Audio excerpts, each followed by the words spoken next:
श्रीपादरायाय नमस्ते व्यासयोगिने नमः पुरन्दरार्याय विजयार्याय ते नमः सुधीन्द्रमनशिष्याय साधुमार्गरताय च वेङ्कटेशतनुजाय अच्युतार्याय ते नमः। हे गजवदना तेनगभिरमना हे गजवदना तेनगभिरमना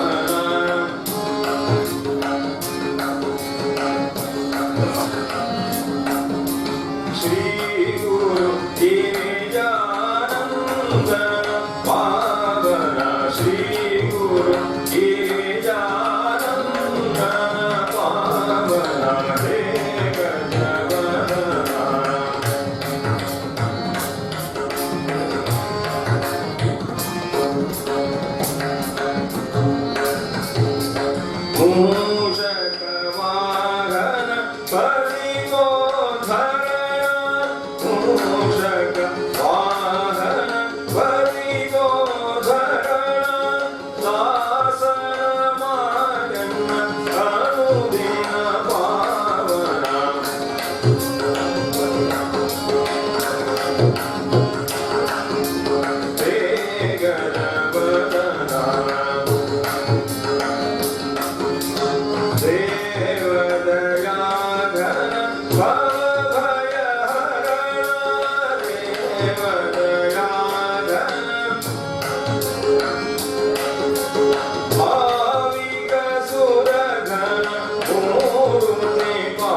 सिद्धिविनायक स्वामी महाराज की भक्ति बेको विरक्ति बेको भक्ति बेको विरक्ति बेको शक्ति बेको मुक्ति बने बने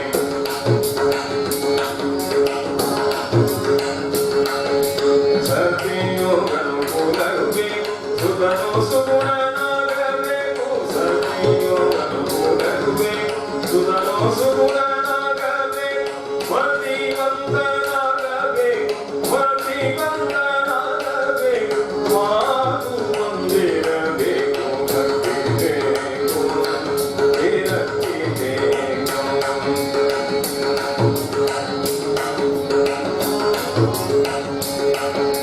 संगम भक्ति सबेको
ಭಕ್ತಿಶ್ಚ ತತ್ಸಾಧನಂ.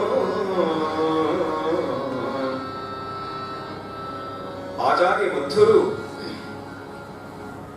ಈ ಭಕ್ತಿಯ ಮಹಿಮೆಯನ್ನು ಕೊಂಡಾಡ್ತಾ, ಮುಕ್ತಿಯ ಮಹಿಮೆಯನ್ನು ಪೊಗಳುತ್ತಾ, ಮುಕ್ತಿರ್ನೈಜ ಸುಖಾನುಭೂತಿರಮಲ, ನಮಗೆಲ್ಲ ಮುಕ್ತಿಯನ್ನು ಸಂಪಾದಿಸಬೇಕು, ಮೋಕ್ಷವನ್ನು ಹೊಂದಬೇಕು ಎನ್ನುವಂತಹ ಉತ್ಕಟವಾದ ಬಯಕೆಯನ್ನು ಅದಿರಬೇಕು ಮನುಷ್ಯನಾದವರು. ಯಾಕೆಂದ್ರೆ ಧರ್ಮ, ಅರ್ಥ, ಕಾಮ, ಮೋಕ್ಷ ಎನ್ನುವ ಚತುರ್ವಿಧ ಪುರುಷಾರ್ಥಗಳಲ್ಲಿ ಪ್ರತಿಯೊಬ್ಬ ಮನುಷ್ಯನ ಚರಮ ಪರಮಧ್ಯಯವೇ ಮೋಕ್ಷ ಸಂಪಾದನೆ. ಅಂತಹ ಮೋಕ್ಷ ಅಂದ್ರೆ ಏನು? ಅದೇನೋ ಮರಣಾನಂತರದಲ್ಲಿ ನಾವು ತಲುಪುವ ಒಂದು ವಿಚಿತ್ರವಾದ ವಿಶಿಷ್ಟವಾದ ಸ್ಥಳ ವಿಶೇಷವಲ್ಲ. ಮುಕ್ತಿರ್ನೈಜ ಸುಖಾನುಭೂತಿ ರಮಲಾಗ, ಅದು ಅತಿಶಯವಾದ ಒಂದು ಆನಂದದ ಸ್ಥಿತಿ. ಅದು ಅಂತಹ ಅತಿಶಯವಾದ ಆನಂದದ ನಿಧಿ ನಮ್ಮೊಳಗಿದೆ. ಆದರೂ ಕೂಡ ನಮಗೆ ಅದಿನ ಆ ಆನಂದದ ಅನುಭೂತಿ ಆಗ್ತಾ ಇಲ್ಲ, ಅನುಭವ ಆಗ್ತಾ ಇಲ್ಲ. ಪ್ರತಿಯೊಬ್ಬರಿಗೂ ಕೂಡ ವಿಶಿಷ್ಟವಾದ ಒಂದು ಆನಂದದ ಪರಿಚಯ ಉಂಟು. ಯಾವಾಗ ನಾವು ಆನಂದವನ್ನು ಅನುಭವಿಸ್ತೇವೆ? ಭೌತಿಕ ವಸ್ತುಗಳ ಭೋಗದಿಂದ ಅಲ್ಲ. ಯಾವ ಭೌತಿಕ ವಸ್ತುಗಳ ಸಂಪರ್ಕ ರಹಿತವಾಗಿದ್ದಾಗ, ಚೆನ್ನಾಗಿ ನಿದ್ರೆ ಮಾಡಿದಾಗ, ಸ್ವಪ್ನರಹಿತವಾದಂತಹ ಆ ನಿದ್ರೆ, ಆ ತನಿ ನಿದ್ರೆಯಲ್ಲಿ ಅದ್ಭುತವಾದ ಆನಂದವನ್ನು ಅನುಭವಿಸ್ತೇವೆ ನಾವು. ಹಾಗಾದ್ರೆ ಆ ತನಿ ನಿದ್ರೆಯೇ ಮೋಕ್ಷವೇ ಅಂತ ಕೇಳಿದ್ರೆ ಅಲ್ಲ. ನಿದ್ರೆಯಲ್ಲಿ ಏನು ಅಜ್ಞಾನದ ಸ್ಥಿತಿಯಾಗಿರುವ ಕಾರಣ ಅದನ್ನು ಮೋಕ್ಷ ಅಂತ ಯಾರು ಕರೆಯುವುದಿಲ್ಲ. ಯಾವಾದರೂ ಎಚ್ಚರ ಸ್ಥಿತಿಯಲ್ಲಿ ಇದ್ದರೂ ಕೂಡ ನಿದ್ರೆಯಲ್ಲಿ ಅನುಭವಿಸುವ ವಿಶಿಷ್ಟವಾದ ಆನಂದವನ್ನು ಅನುಭವಿಸುವ ಸಾಮರ್ಥ್ಯವನ್ನು ಪಡೆಯುತ್ತಾನೋ ಅಂಥವರನ್ನ ಜೀವನ ಮುಕ್ತರು ಅಂತ ಘೋಷಿಸಿದ್ದಾನೆ ರಾಮಕೃಷ್ಣ ಪರಮಹಂಸರು. ಎಚ್ಚರದ ಸ್ಥಿತಿಯಲ್ಲಿದ್ದಾಗಲೇ ಅದ್ಭುತವಾದ ಆ ಯೋಗ ಸಮಾಧಿಯನ್ನ ಹೊಂದುತ್ತಾ ಇರುವುದನ್ನು ನಾವು ಕೇಳಿದ್ದೇವೆ. ರಮಣ ಮಹರ್ಷಿಗಳ ಚರಿತ್ರೆಯನ್ನು ಓದಿದಾಗ ಅರ್ಥವಾಗ್ತದೆ, ಜಾಗೃತ ಸ್ಥಿತಿಯಲ್ಲಿ ಅದ್ಭುತವಾದಂತಹ ಆ ಮೋಕ್ಷಾನಂದವನ್ನು ಅನುಭವಿಸುವ ವಿಶಿಷ್ಟವಾದಂತಹ ಒಂದು ಸಾಧನಾ ವಿಶೇಷ. ಹಾಗಾಗಿ ಜಾಗೃತ ಸ್ಥಿತಿಯಲ್ಲಿಯೇ ಆ ರೀತಿಯ ಆನಂದವನ್ನ ಅನುಭವಿಸುವರಾದ್ರೆ ಅವನು ಜೀವನ ಮುಕ್ತ ಅಂತ ಕರೀತಾರೆ.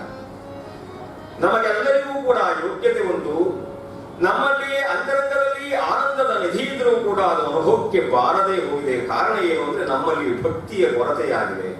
ಅದಕ್ಕಾಗಿ ಜ್ಞಾನಿಗಳಂತಾರೆ, ನಿಮ್ಮಲ್ಲಿಯೇ ಇರುವಂತಹ ವಿಶಿಷ್ಟಾನಂದವನ್ನು ಸವಿಯಬೇಕು ಅಂತ ಆದ್ರೆ ಭಕ್ತಿ ಬೇಕು, ವಿರಕ್ತಿ ಬೇಕು, ಶಕ್ತಿ ಬೇಕು, ಮುಕ್ತಿಯ ಪಡೆಯುವುದಕ್ಕೆ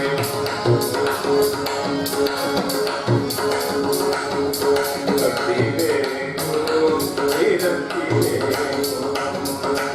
ಅಂತಹ ಆ ಮೋಕ್ಷವನ್ನು ಅನುಭವಿಸುವುದಕ್ಕಾಗಿ ಅನೇಕ ಮಾರ್ಗಗಳನ್ನ ಜ್ಞಾನಿಗಳು ತಿಳಿಯಪಡಿಸಿದ್ದಾರೆ. ಅಂತಹ ಮಾರ್ಗಗಳಲ್ಲಿ ಅತ್ಯಂತ ಸುಲಭ ಸಾಧ್ಯವಾದ ಮಾರ್ಗ ಅಂದ್ರೆ ಭಕ್ತಿ ರೂಪವಾದ ಮಾರ್ಗ. ಮೋಕ್ಷ ಸಾಧನ ಸಾಮಗ್ರ್ಯಾಂ ಭಕ್ತಿರೇವ ಗರೀಯಸಿ. ಆಚಾರ್ಯ ಶಂಕರರ ಘೋಷಣೆ. ಮೋಕ್ಷ ಸಾಧನೆಗೆ ಲಭ್ಯವಿರುವ ಉಪಾಯಗಳಲ್ಲಿ, ಮಾರ್ಗಗಳಲ್ಲಿ ಭಕ್ತಿ ಮಾರ್ಗವೇ ಅತ್ಯಂತ ಶ್ರೇಷ್ಠವಾದದ್ದು. ಮೋಕ್ಷ ರೂಪವಾದ ಮಹಾ ಸೋಪಾನವನ್ನ ಅಥವಾ ಸೌಧವನ್ನ ಆರೋಹಣ ಮಾಡುವ ಪ್ರತಿಯೊಬ್ಬ ಇಚ್ಛೆ ಉಳ್ಳವರಿಗೂ ಕೂಡ ಈ ಭಕ್ತಿ ಅನ್ನುವುದು ಒಂದು ಪ್ರಾಥಮಿಕ ಸೋಪಾನ. ಸತ್ವಸ್ಮಿನ್ ಪರಮ ಪ್ರೇಮ ರೂಪ. ಹಾಗಾದ್ರೆ ಭಕ್ತಿ ಅಂದರೆ ಏನು? ಭಗವಂತನಲ್ಲಿ ಅತಿ ಉತ್ಕಟವಾದಂತಹ ಪ್ರೇಮ ಏನಿದೆಯೋ ಅದನ್ನು ಭಕ್ತಿ ಎಂದು ಕೊಂಡಾಡಿದ್ದಾರೆ. ರಾಮಕೃಷ್ಣ ಪರಮಹಂಸರು ಹೇಳ್ತಾರೆ, ಭಕ್ತಿಯನ್ನ ಕುರಿತಾಗಿ ಹೇಳುವ ಒಬ್ಬ ನೀರಿನಲ್ಲಿ ಮುಳುಗಿದ್ದಾನೆ. ಗುರುವಾದವನು ಅವನ ಮತ್ತಷ್ಟು ನೀರಿನಲ್ಲಿ ಮುಳುಗಿ ಅವನ ಅದುಮೆ ಹಿಡಿದಿದ್ದಾನೆ. ಮುಳುಗಿರುವ ಮೇಲಕ್ಕೆ ಎದ್ದು ಬರಬೇಕು ಅಂತ ಪ್ರಯತ್ನಿಸಿದರೂ ಕೂಡ ಗುರುಗಳು ಅದುಮಿರುವ ಕಾರಣದಿಂದ ಮೇಲಕ್ಕೆ ಬರಲಿಕ್ಕೆ ಆಗ್ತಾ ಇಲ್ಲ. ಆಮೇಲೆ ಗುರುಗಳು ಅವನ ಮೇಲೆ ಬಂದಾಗ ಕೇಳಿದರಂತೆ, ಒಳಗಿದ್ದಂತಹ ನಿನ್ನ ಸ್ಥಿತಿ ಏನಿತ್ತು? ನೀರಿನಲ್ಲಿ ಮುಳುಗಿದಾನೆ. ಸ್ವಾಮೀಜಿ, ಯಾವ ಕ್ಷಣದಲ್ಲಿ ನಾನು ಉಸಿರಾಟ ಮಾಡ್ತೇನೆ, ಜೀವಕ್ಕಾಗಿ ಹಪಹಪಿಸ್ತಾ ಇದ್ದೆ ಶ್ವಾಸೋಚ್ಛ್ವಾಸ ಮಾಡುವುದಕ್ಕೆ. ಹಾಗೆ ನೀರಿನಲ್ಲಿ ಮುಳುಗಿದಾಗ ಅಪಾಯದ ಸ್ಥಿತಿಯಲ್ಲಿ ಶ್ವಾಸೋಚ್ಛ್ವಾಸಕ್ಕಾಗಿ ತವಕ ಪಡುವ ಪರಿಯಲ್ಲಿ ನಾವು ನೀವೆಲ್ಲ ಭಗವಂತನ ಕುರಿತಾಗಿ ಹಂಬಲವನ್ನು ಬೆಳೆಸಿಕೊಂಡರೆ ಅದು ನಿಜವಾದ ಭಕ್ತಿ. ಅಂಗೋಲಂ ನಿಜ ಬೀಜ ಸಂತತಿರಯಸ್ಕಾಂತೋಪಲಂ ಸೂಚಿಕ. ಶಿವಾನಂದ ಹರಿಯಲ್ಲಿ ಭಗವತ್ಪಾದರು ಹೇಳ್ತಾರೆ, ಭಕ್ತಿ ಅಂದ್ರೆ ಏನು? ಅಂಗೋಲಂ ನಿಜ ಬೀಜ ಸಂತತಿರಯಸ್ಕಾಂತೋಪಲಂ ಸೂಚಿಕ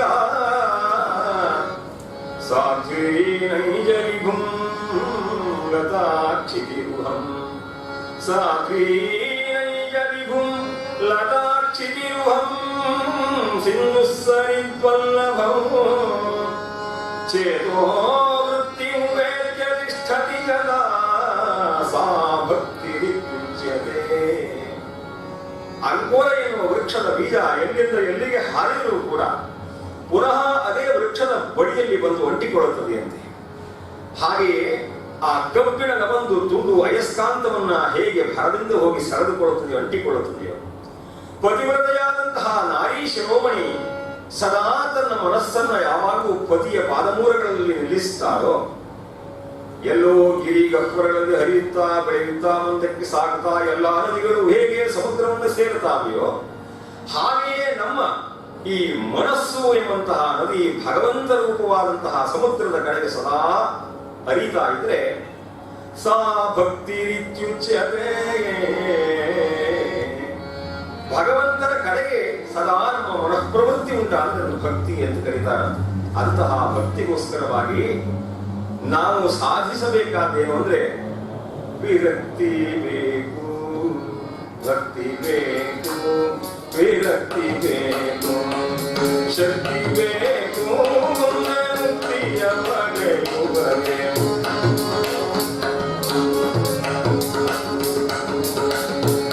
ವಿಷಯೇಷು ಅಲಂಭಾವ ವೈರಾಗ್ಯಂ. ವಿಷಯ ವಸ್ತುಗಳು ಸಾಕು ಎನ್ನುವ ಬಯಕೆ ಅಥವಾ ಸಾಕು ಎನ್ನುವ ಸಂಕಲ್ಪ ಏನು ಮಾಡ್ತಾ ಇದೆಯೋ ಅದೇ ವೈರಾಗ್ಯ. ಎಷ್ಟೋ ಮಂದಿಯ ಮನದಂತರಾಳದಲ್ಲಿ ವೈರಾಗ್ಯ ಅಂದ ತಕ್ಷಣ ಯಾವುದೋ ಮಠದಲ್ಲಿ ಕಾವಿಶಾಖಿಯನ್ನು ಧರಿಸಿ ಕೈಯಲ್ಲಿ ದಂಡಧಾರಿಯಾಗಿರಬೇಕು ಅನ್ನುವ ಭಾವನೆ ಜಾಗೃತವಾಗ್ತದೆ. ನನ್ನ ಮಕ್ಕಳು ಈಗ ರಾಮಕೃಷ್ಣಾಶ್ರಮಕ್ಕೆ ಹೋಗೋದು ಬೇಡ, ವೈರಾಗ್ಯ ಬಂದ್ಬಿಡ್ತದೆ. ಭಜನೆಗೆ ಹೋಗೋದು ಬೇಡ.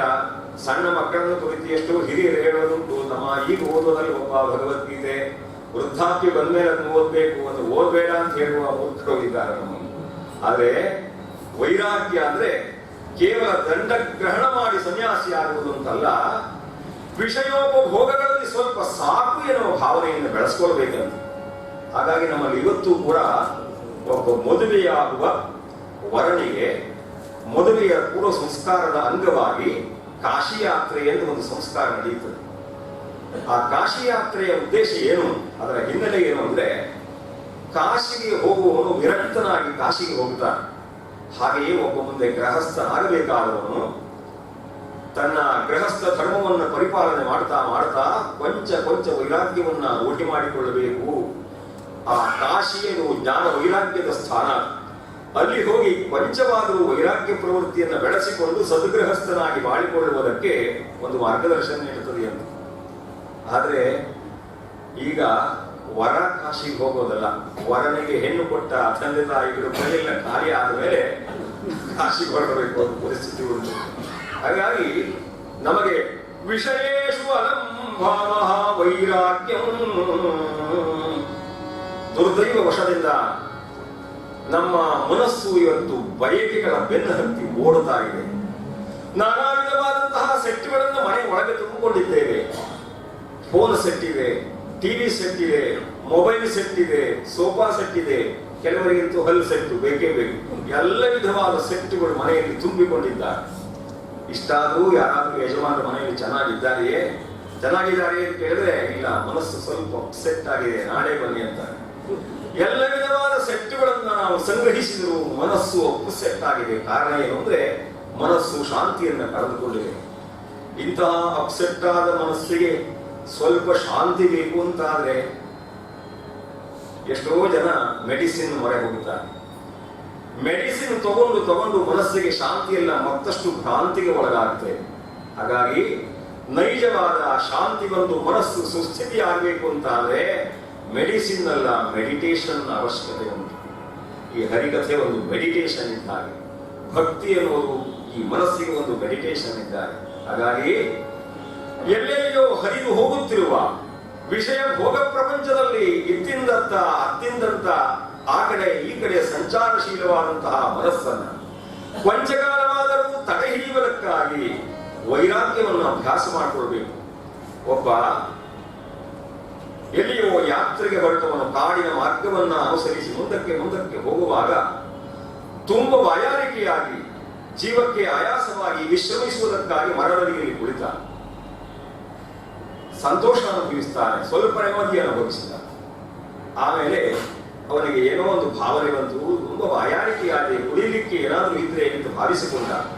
ತಕ್ಷಣವೇ ಅತ್ಯಂತ ಮಧುರವಾದ ಪಾನೀಯವನ್ನು ಹಿಡಿದುಕೊಂಡು ಇಬ್ಬರು ಹೆಣ್ಣು ಮಕ್ಕಳಿದರ ಪಾನೀಯವನ್ನು ಕುಡಿದು ಸಂತೋಷಪಟ್ಟ. ಮತ್ತೊಂದು ಭಾವ ಮನಸ್ಸಿನಲ್ಲಿ ಜಾಗೃತವಾಯಿತು. ನಾನು ಮಲಗಿಕೊಳ್ಳಿಕ್ಕೆ ಉತ್ತಮವಾದ ಹಾಸಿಗೆ ಇದ್ದರೆ ಎಂದು ಭಾವಿಸಿದ. ತಕ್ಷಣವೇ ಒಂದು ಹಾಸಿಗೆ ಸಿದ್ಧವಾಯಿತು. ಎಂತಹ ಸುಖಿ ಪುರುಷ ನಾನು ಅಂತ ಸ್ವಲ್ಪ ವಿರಮಿಸಿದ. ಮತ್ತೆ ಪುನಃ ಭಾವ ತರಂಗಗಳು ಜಾಗೃತವಾದವು. ಯಾರಾದರೂ ನನಗೆ ಗಾಳಿ ಬೀಸಿ ಸೇವೆ ಮಾಡುವುದಿದ್ರೆ ಎಷ್ಟು ಸುಖಿ ಆಗ್ತಾ ಇದ್ದೆ ನೋಡಿ. ಆಸೆಗಳೇ ಹೇಗೆ ಬರ್ತಾ ಹೋಗ್ತಾರೆ.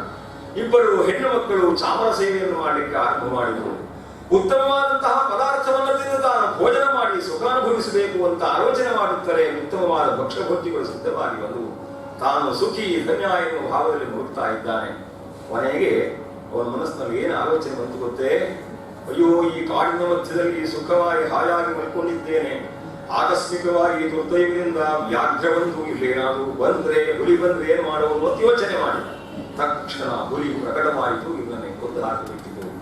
ಯಾಕೆ ಅಂದ್ರೆ ಅವನು ಯಾವ ಮರದ ಅಡಿಯಲ್ಲಿ ಕುಳಿತಿದ್ದನೋ ಅದು ಕಲ್ಪವೃಕ್ಷವಾಗಿತ್ತು. ಕಲ್ಪಿಸಿಕೊಂಡದ್ದನ್ನೆಲ್ಲ ಪ್ರತ್ಯಕ್ಷವಾಗಿ ತಂದು ಕೊಡುವ ಸಾಮರ್ಥ್ಯ ಮರಕ್ಕೆ ಇತ್ತು. ಯಾಕೆ ಈ ಕಥೆ ಹೇಳ್ತೇನೆ ಅಂದ್ರೆ, ನಾವೆಲ್ಲ ಆ ಮನುಷ್ಯರ ಹಾಗೆ, ಅವನ ಹಾಗೆ, ಯಾತ್ರಿಕನ ಹಾಗೆ ಬಯಕೆಗಳ ಬೆನ್ನು ಹಿಡಿದು ಓಡ್ತಾ ಬಯಕೆಯ ಆ ಓಟದ ಧಾವಂತದಲ್ಲಿ ಎಲ್ಲವನ್ನು ಮರೆತು ಜೀವನವನ್ನು ವ್ಯರ್ಥವಾಗಿಸಿಕೊಳ್ತೇವಂತೆ. ಹಾಗಾಗಿ ನಮ್ಮ ಈ ಬೇಕು ಎನ್ನುವ ಭಾವನೆಗಳಿಗೆ ಕೊಂಚವಾದರೂ ತಡೆ ಹಿಡಿಯಲ್ಪಟ್ಟರೆ ಅದು ವೈರಾಗ್ಯ ಎನಿಸಿಕೊಳ್ಳುತ್ತದೆ. ಭಕ್ತಿ ಬೇಕು, ವಿರಕ್ತಿ ಬೇಕು, ಶಕ್ತಿ ಬೇಕು, ಮುಕ್ತಿಯ ಪಡೆಯುವರೆ.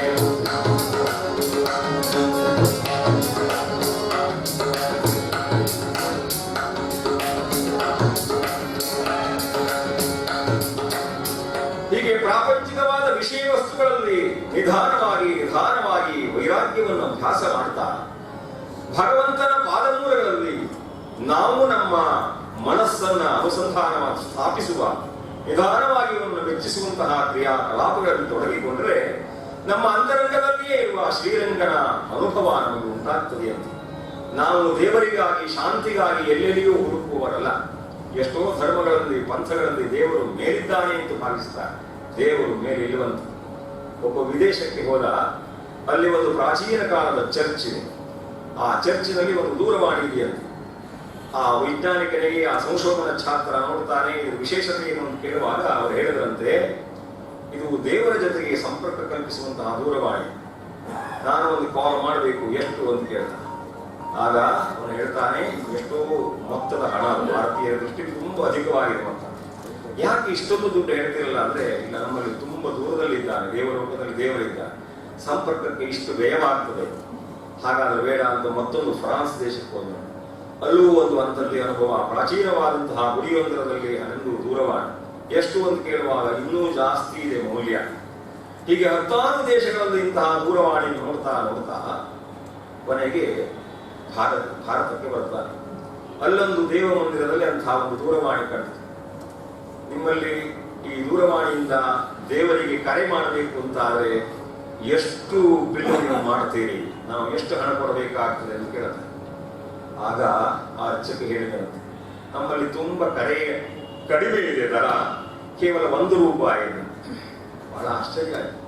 ನಾವು ಬೇರೆ ದೇಶಗಳಿಗೆ ಹೋದ್ರೆ ಈ ಅನುಭವ ಇಲ್ಲ, ಯಾಕೆ ಇಷ್ಟೊಂದು ಕಡಿಮೆ ಇದೆ ನಿಮ್ಮಲ್ಲಿ ಕೇಳುವಾಗ ಹೇಳ್ತಾನೆ, ನೋಡಿ ಸ್ವಾಮಿ, ನಮ್ಮಲ್ಲಿ ದೇವರ ಜೊತೆಯಲ್ಲಿ ಮಾತಾಡೋದು ಅಂದ್ರೆ ಅದು ಲೋಕಲ್ ಕಾಲ್.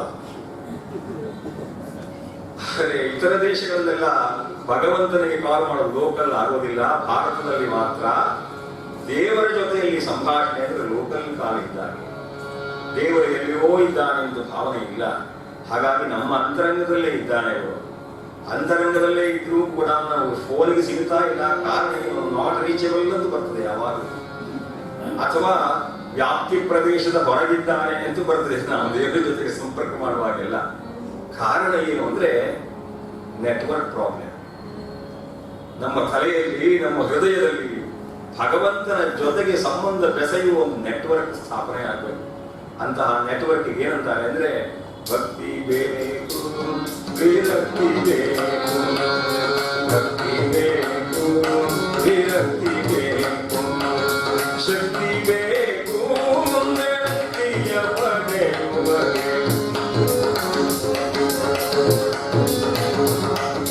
ಭಕ್ತಿ ಬೇಕು, ವಿರಕ್ತಿ ಬೇಕು.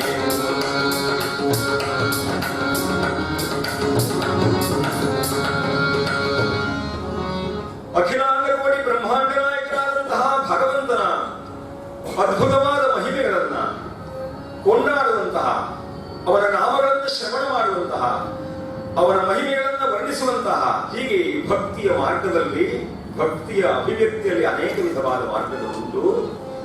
ಭಗವಂತನು ನಮಗೆ ಅನುಗ್ರಹಿಸಿದಂತಹ ಒಂದೊಂದು ಇಂದ್ರಿಯಗಳನ್ನ ಆ ಇಂದ್ರಿಯಾಧೀಶನಾದ ಭಗವಂತನ ಕಡೆಗೆ ಹೋಗುವಂತೆ ಮಾಡಬೇಕಂತೆ ಅದನ್ನೇ ವಚನ ಸಾಹಿತ್ಯದಲ್ಲಿ ಚೆನ್ನಾಗಿ ಸೊಗಸಾಗಿ ವರ್ಣಿಸ್ತಾರೆ. ಒಂದೊಂದು ಇಂದ್ರಿಯದಲ್ಲಿ ಏನು ಮಾಡಬೇಕು? ವಚನದಲ್ಲಿ ನಾಮಾಮೃತ ತುಂಬಿ, ವಚನದಲ್ಲಿ ನಾಮಾಮೃತ ತುಂಬಿ, ಕಿರಿಯರಿ ನಿಮ್ಮ ಏರುತಿ ತುಂಬಿ.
ಇಂದ್ರಿಯವನ್ನು ಕೊಟ್ಟಂತಹ ಭಗವಂತನನ್ನು ನೆನೆಯುವುದಕ್ಕಾಗಿ, ಅವನ ಸೇವೆ ಮಾಡುವುದಕ್ಕಾಗಿ ವಿನಿಯೋಗಿಸಿದಾಗ ನಮಗೆ ಭಗವಂತ ಕೊಟ್ಟ ಇಂದ್ರಿಯಗಳನ್ನು ಸಾರ್ಥಕಗೊಳಿಸಿಕೊಂಡ ಹಾಗೆ.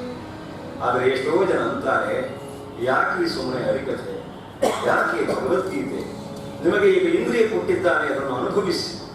ಸುಮ್ಮನೆ ಇಲ್ಲದ ಸಲ್ಲದ ಕಣ್ಣಿಗೆ ಕಾಣದ ವಿಚಾರಗಳನ್ನು ಕುರಿತಾಗಿ ಯಾಕೆ ಉದ್ದುದ್ದ ಭಾಷಣ ಮಾಡ್ತೇವೆ? ಎಂಜಾಯ್ ಮಾಡಿ ಅಂತ ಆಧುನಿಕ ಭಾಷೆಯನ್ನು ಹೇಳಿದ್ರೆ ನಾನು ಹೇಳಬೇಕಂತ, ನೋಡು, ನೀನು ಇಡೀ ಬದುಕನ್ನ ಎಂಜಾಯ್ಗಾಗಿ ಉಪಯೋಗಿಸಿದರೆ ಎಂಡಿಜಾಯ್ ಆಗುವುದಿಲ್ವಪ್ಪ, ಎಚ್ಚರಿಕೆ. ನಮಗೆ ಎಂಡಿಜಾಯ್ ಆಗಬೇಕಲ್ಲ, ಕೊನೆಗಾಲ ಸುಖಕರವಾಗಿ ಆಗಬೇಕು. ಅಂತಕಾಲೇ ಚಮಾವೇವ ಸ್ಮರನ್ ಮುಕ್ತ್ವಾಗಮೇವರಂ. ಯಾರು ಅಂತ್ಯಕಾಲದಲ್ಲಿ ಭಗವಂತನನ್ನು ಸ್ಮರಿಸ್ತಾರೋ ಅವನು ಅನಂತನ ಪಾದವನ್ನು ಸೇರುತ್ತಾನೆ. ಪುನಃ ಈ ಭವಾಟದಿಯನ್ನ ಸಂಸಾರ ಸಾಗರಕ್ಕೆ ಬರುವಂತಹ ದುಸ್ಥಿತಿಯನ್ನು ಕಳೆದುಕೊಳ್ಳುತ್ತಾನೆ. ಹಾಗಾಗಿ ಪುನಃ ಪುನಃ ಸಂಸಾರ ಚಕ್ರದಲ್ಲಿ ಸಿಲುಕಿಕೊಳ್ಳುವ ದುಸ್ಥಿತಿಯಿಂದ ತಪ್ಪಿಸಿಕೊಳ್ಳುವುದಕ್ಕಾಗಿ ಸಂತತಂ ಚಿಂತಯೇನಂತಂ ಅಂತಕಾಲೇ ವಿಶೇಷತಃ, ಅಂತಕಾಲೇ ವಿಶೇಷತಃ ಸತತವಾಗಿ ಆ ಭಗವಂತನ ನಾಮ ಅನುಸಂಧಾನ ಮಾಡಬೇಕು. ಕೊನೆಗಾಲದಲ್ಲಿ ಅದು ಬರಬೇಕು ಅಂತಾದ್ರೆ ನಾವು ನಿತ್ಯ ಜೀವನದಲ್ಲಿ ಅದನ್ನು ಅಭ್ಯಾಸ ಮಾಡ್ಕೊಳ್ಬೇಕು. ಯಾವಾಗಲೂ ಮನೆಯಲ್ಲಿ ಭಕ್ತಿ ಮಾಡ್ತೇನೆ ಸಾಧ್ಯವೇನು, ಇವತ್ತಿನಿಂದ ಈ ಕ್ಷಣದಿಂದ ಮಾಡಬೇಕು. ಅಸ್ಥಿರಾಣಿ ಶರೀರಾಣಿ, ಅಸ್ಥಿರಾಣಿ ಶರೀರಾಣಿ ವಿಭವೋ ನೈವ ಶಾಶ್ವತಃ. ಈ ಶರೀರ ಅನ್ನೋದು ಅಸ್ಥಿರ, ನಮಗೆ ಒದಗಿ ಬಂದ ಸಂಪತ್ತುಗಳು ಅಸ್ಥಿರ. ಹಾಗಿರುವಾಗ ನಾಳೆ ಅಂತ ಯಾಕೆ ದಿನಗಳನ್ನು ಕರೀತೀವಿ? ಸಂಸ್ಕೃತ ವಾಗ್ಮಯದಲ್ಲಿ ಸುಭಾಷಿತ ಒಂದು ಸಾರಿ ಹೇಳುತ್ತದೆ, ಒಂದು ದೃಷ್ಟಾಂತ ಕೊಡ್ತಾರೆ.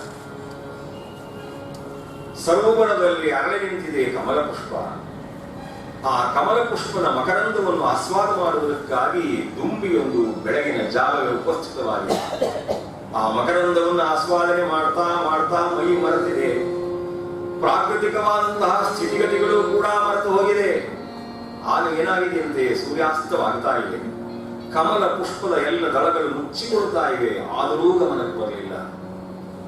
ಸೂರ್ಯಾಸ್ತ ಆದ ತಕ್ಷಣ ಎಲ್ಲ ಮುದುರಿಕೊಂಡಿದೆ. ಒಳಗೆ ಪ್ರಾಣಕ್ಕಾಗಿ ಒದ್ದಾಡ್ತಾ ಇದೆ ದುಂಬಿ. ಆಗ ಆ ದುಂಬಿ ಒಂದು ಆಸೆಯಂತೆ, ರಾತ್ರಿರ್ಗಮಿಷ್ಯತಿ ರಾತ್ರಿರ್ಗಮಿಷ್ಯತಿ ಭವಿಷ್ಯತಿ ಸುಪ್ರಭಾತಂ ಭಾಸ್ವಾರುದೇಶ್ಯತಿ ಹಸಿಷ್ಯತಿ ಮಂದನಿಶ್ರೀ. ರಾತ್ರಿ ಕಳೆಯುತ್ತದೆ, ಬೆಳಗಾಗ್ತದೆ. ಸೂರ್ಯೋದಯ ಆದ ತಕ್ಷಣ ಕಮಲ ಅರಳಿಕೊಳ್ತದೆ. ನಾನು ಹೊರಟೋಗ್ಬೋದು ಅಂತ ಯೋಚನೆ ಮಾಡ್ತಾ ಇದ್ದೆ. ಆದ್ರೆ ಹಾಗಂತ ಹಂತನರಿ ಹಾಗಂತ ಹಂತನರಿ ಗಜಮುಂಜಹಾರ. ದುರ್ದೈವಕ್ಕೆ ಅದೆಲ್ಲಿಂದೋ ಮದಿಸಿದ ಆನೆಯೊಂದು ಬಂದು ಒಳಕ್ಕೆ ನುಗ್ಗಿ ಅದೇ ಕಮಲ ಪುಷ್ಪವನ್ನು ಕಿತ್ತು ನನ್ನ ಕಾಲಿನಿಂದ ಮಸಗಿ ಹಾಕಿಲಿಕ್ಕಿದೆ. ಕಮಲ ಪುಷ್ಪದ ಒಳಗಿರುವಂತಹ ದುಂಬಿ ಗತಪ್ರಾಣವಾಗಿದೆ. ಹಾಗೆಯೇ ನಮ್ಮೆಲ್ಲರ ಸ್ಥಿತಿ. ಇವತ್ತು ಬೇಡ, ನಾಳೆ ಮಠಕ್ಕೆ ಹೋಗೋಣ, ಆಶ್ರಮಕ್ಕೆ ಹೋಗೋಣ, ನಾಳೆ ಭಗವದ್ಗೀತೆ ಓದೋಣ. ಎಷ್ಟು ಜನ ಈ ಆಸಕ್ತಿಗೆ ಸಂಕಲ್ಪ ಮಾಡ್ಕೊಂಡಿರ್ತಾರೆ. ಆದ್ರೆ ನಾಳೆ ನಾಳೆ ಅಂತ ಹೇಳುವಾಗ ಇವತ್ತಿದ್ದವನು, ಈ ಕ್ಷಣ ಇದ್ದವನು ನಾಳೆ ಬದುಕ್ತಾನೆ ಅಂತ ವಿಶ್ವಾಸ ಇದೆಯೇ? ಬಹಿಸ್ಸರತಿ ನಿಶ್ವಾಸೇ ವಿಶ್ವಾಸ ಕಸ್ಯ ಬರ್ತದೆ. ಪ್ರಹಸಬದ್ಧವಾಗಿ ಹೇಳಿದ್ದಾರೆ. ಹೊರಗೆ ಹೋಗಿದ ಪ್ರಾಣ ಮರಳಿ ಬರುತ್ತದೆ ಅಂತ ವಿಶ್ವಾಸದಿಂದ ಗಟ್ಟಿಯಿಂದ ಹೇಳುವ ಸಾಮರ್ಥ್ಯ ನಮಗುಂಟೆ. ವಾರ್ತಾ ಪತ್ರಿಕೆಗಳಲ್ಲಿ ವಿಚಿತ್ರವಾದ ಮರಣ ವಾರ್ತೆಯನ್ನು ಕೇಳಿದರೆ ನಮ್ಮ ಜೀವಿತ ಎಷ್ಟು ಅಸ್ಥಿರ ಅಂತ ಗೊತ್ತಾಗ್ತದೆ.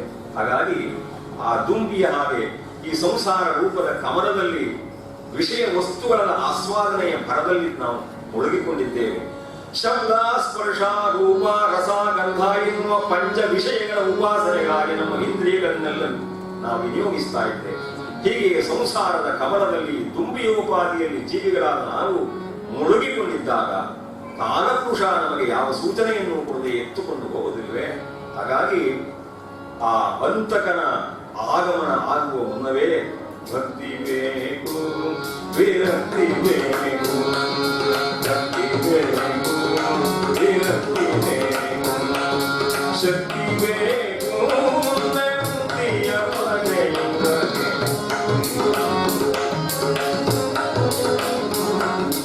ಶಕ್ತಿ ಬೇಕು, ಮುಕ್ತಿಯ ಬಗೆಯುವುದಕ್ಕೆ. ಭಕ್ತಿ ಬೇಕು, ವಿರಕ್ತಿ ಬೇಕು, ವಿರಕ್ತಿ ಬೇಕು.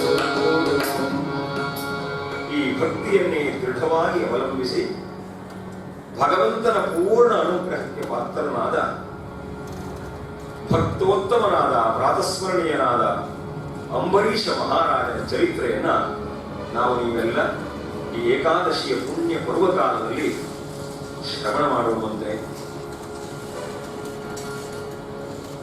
ಹರಿಕಥಾ ಒಂದು ಸಂಪ್ರದಾಯವು ನಮ್ಮಲ್ಲಿ ಕಥೆಯ ಆರಂಭಕ್ಕೆ ಮುನ್ನ ಎಲ್ಲ ಸೇರಿ ಸಂಕೀರ್ತನೆ ಮಾಡೋದು ಅಂತ. ದೇವರ ನಾಮವನ್ನು ಹೇಳುತ್ತೇನೆ, ನನ್ನ ಜೊತೆಯಲ್ಲಿ ನೀವು ಕೂಡ ಧ್ವನಿ ಸೇರಿಸಿ.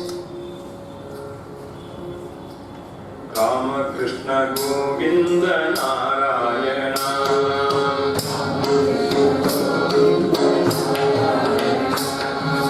ರಾಮಕೃಷ್ಣ ಗೋವಿಂದ ನಾರಾಯಣ,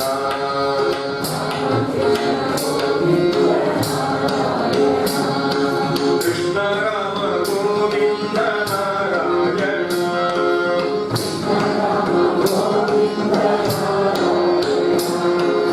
ರಾಮಕೃಷ್ಣ ಗೋವಿಂದ ನಾರಾಯಣ.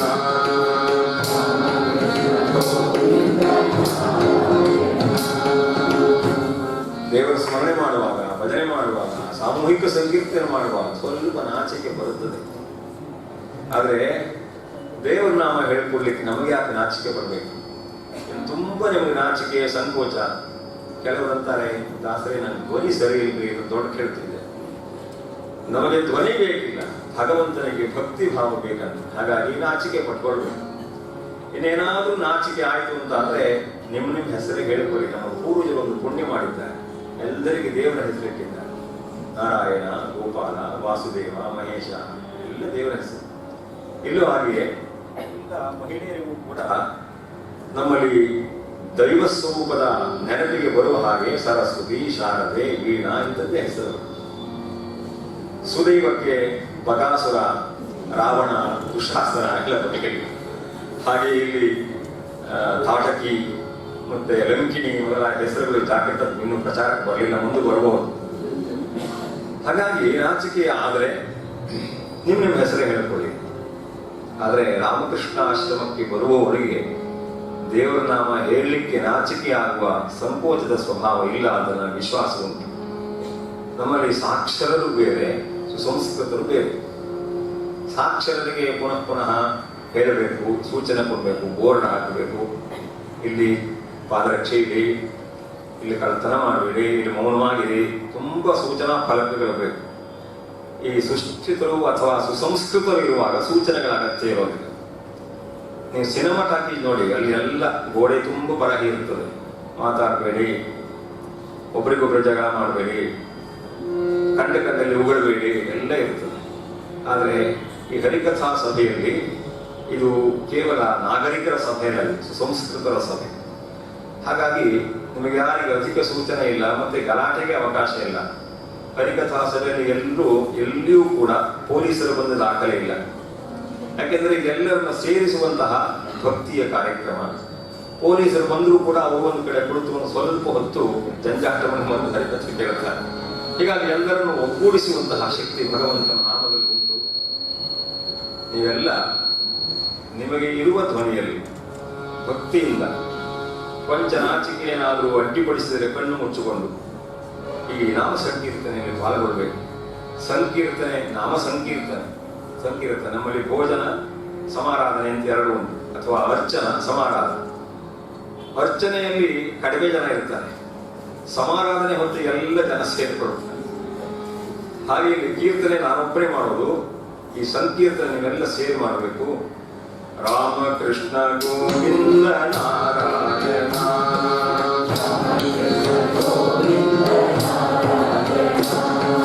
ಕೃಷ್ಣ ರಾಮ ಗೋವಿಂದ ನಾರಾಯಣ,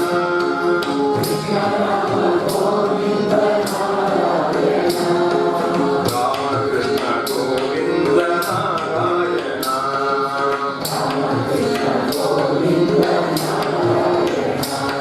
ತಾಳವನ್ನು ತಟ್ಟಿದವ,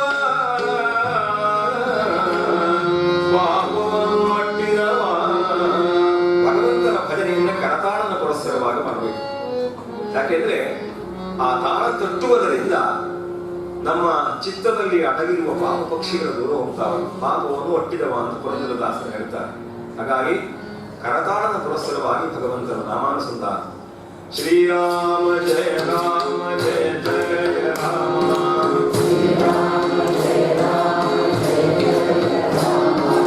ಶ್ರೀರಾಮ ಜಯ ರಾಮ ಜಯ ಜಯ ರಾಮ,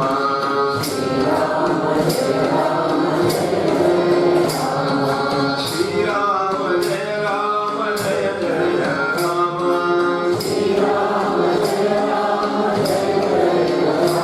ಚೆನ್ನಾಗಿ ಪಾಡಿ ತಟ್ಟಬೇಕು. ಕಂಚಿಯ ಪರಮಾಚಾರ್ಯರು ಒಂದು ಉದಾಹರಣೆ ಹೇಳ್ತಾರೆ. ಹರಿಕಥಾ ತ್ರಿವೇಣಿ ಸಂಗಮ್. ಇಲ್ಲಿ ಹರಿಕಥೆ, ಭಗವಂತನ ನಾಮ ಹೇಳುವವರು, ಕೇಳುವವರು, ಸಂಕೀರ್ತನೆ ಮಾಡುವವರು, ಭಗವಂತನ ಕಥೆ ಎಲ್ಲ ಸೇರಿಕೊಂಡಿರುವುದು ತ್ರಿವೇಣಿ ಸಂಗಮ ಸ್ಥಾನ ಇದ್ದಾಗೆ. ದೇವರು ಉಪಸ್ಥಿತರಾಗುತ್ತಾನೆ, ನಮಗೆ ಕಣ್ಣಿಗೆ ಕಾಣಿಸೋದಿಲ್ಲ, ನೋಡ್ತಾ ಇರ್ತಾನಂತೆ. ನನ್ನ ಭಜನೆ ಮಾಡುವಾಗ ಯಾರ್ಯಾರು ತಮ್ಮ ಕೈಗಳನ್ನು ಚೆನ್ನಾಗಿ ಬಳಸ್ಕೊಳ್ತಾ ಇದ್ದಾರೆ ಅಂತ ನೋಡ್ತಾರಂತೆ. ಯಾರು ಕರತಾಳನ ಮಾಡೋದಿಲ್ವೋ ಅವರಿಗೆ ಮುಂದಿನ ಜನ್ಮದಲ್ಲಿ ಕೈಗಳಿರುವ ಜಾಗದಲ್ಲಿ ಕಾಲನ್ನು ಕೊಡ್ತೇನೆ ಅಂತ ಸಂಕಲ್ಪ ಮಾಡ್ತಾನಂತೆ. ಕೈಗಳಿರುವ ಜಾಗದಲ್ಲಿ ಕಾಲು ಬರ್ತದೆ ಅಂದ್ರೆ ಪ್ರಾಣಿಗಳಾಗಿ ಹುಡ್ತಾರೆ ಅಂತ ಹೇಳಬೇಕಾಗಿಲ್ಲ. ಹಾಗಾಗಿ ಇಲ್ಲಿ ಪ್ರಾಣಿಗಳಾಗಿ ಮುಂದಿನ ಜನ್ಮದಲ್ಲಿ ಹುಟ್ಟುವವರು ಯಾರು ಅಂತ ದಾಸರಿಗೆ ಲೆಕ್ಕ ಸಿಗುವಾಗ ಮಾಡಬೇಕು. ಶ್ರೀರಾಮ ಜಯ ರಾಮ ಜಯ ಜಯ ರಾಮ,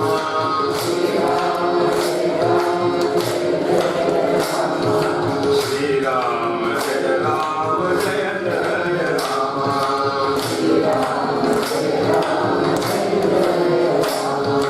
ಶ್ರೀರಾಮ ಜಯ ರಾಮ ಜಯ ಜಯ ರಾಮ.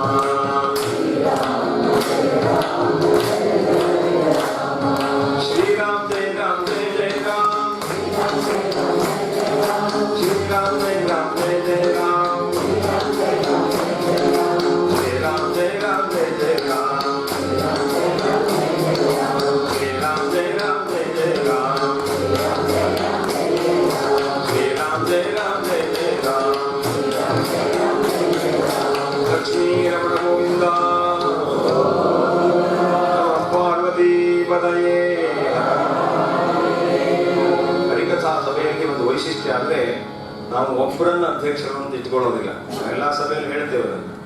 ಹಾಗಾದ್ರೆ ಅಧ್ಯಕ್ಷರೇ ಇಲ್ಲದೆ ಸಭೆ ಆಗ್ತದೆ ಅಂದ್ರೆ ಅಧ್ಯಕ್ಷರಿದ್ದಾರೆ. ಯಾರು ಅಂತ ಕೇಳಿದ್ರೆ ಕುಳಿತಂತಹ ಒಬ್ಬೊಬ್ಬ ಶ್ರೋತೃವೂ ಕೂಡ ಅಧ್ಯಕ್ಷರಾಗಿದ್ದೀರಿ. ಈ ಕಡೆ ಕುಳಿತವರು ಅಧ್ಯಕ್ಷರು, ಈ ಕಡೆ ಕುಳಿತವರು ಎಲ್ಲರೂ ಅಧ್ಯಕ್ಷರಿದ್ದೀರಿ.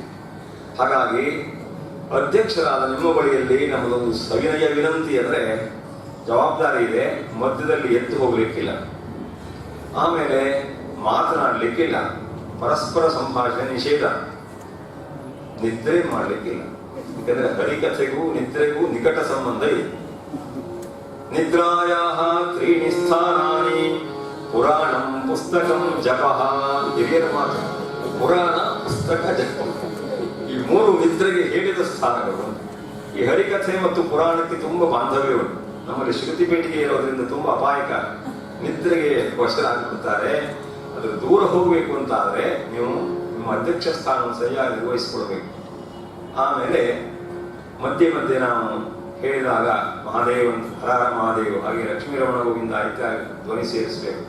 ಇಷ್ಟೆಲ್ಲ ಜವಾಬ್ದಾರಿಯನ್ನು ನೀವು ನಿರ್ವಹಿಸಿಕೊಟ್ರೆ, ಇನ್ನು ಕೆಲವರಿಗೆ ತುಂಬಾ ಅನಿವಾರ್ಯ ಆಯ್ತು ನಿದ್ರೆ ಬಂದ್ರೆ ನಿದ್ರೆ ಮಾಡಿ, ಹೊರಕ್ಕೆ ಮಾತ್ರ ಹೊಡಿಬೇಕು.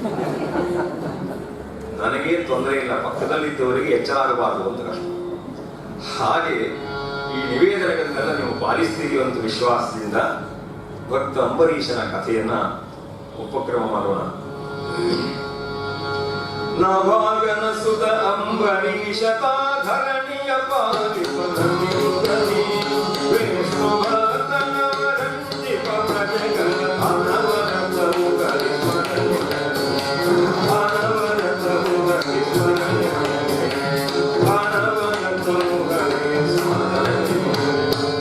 ಅಂಬರೀಷೋ ಮಹಾಭಾಗಃ ಸಪ್ತದ್ವೀಪವತಿ ಮಹೀಂ ಅವ್ಯಯಾಂಚ ಶ್ರಿಯಂ ಲಬ್ಧ್ವಾ ಅವ್ಯಯಾಂಚ ಶ್ರಿಯಂ ಲಬ್ಧ್ವಾ ವಿಭವಂ ಜಾತುಲಂ ಭುವಿ. ಯುಗಾಂತರದ ಕಥೆ.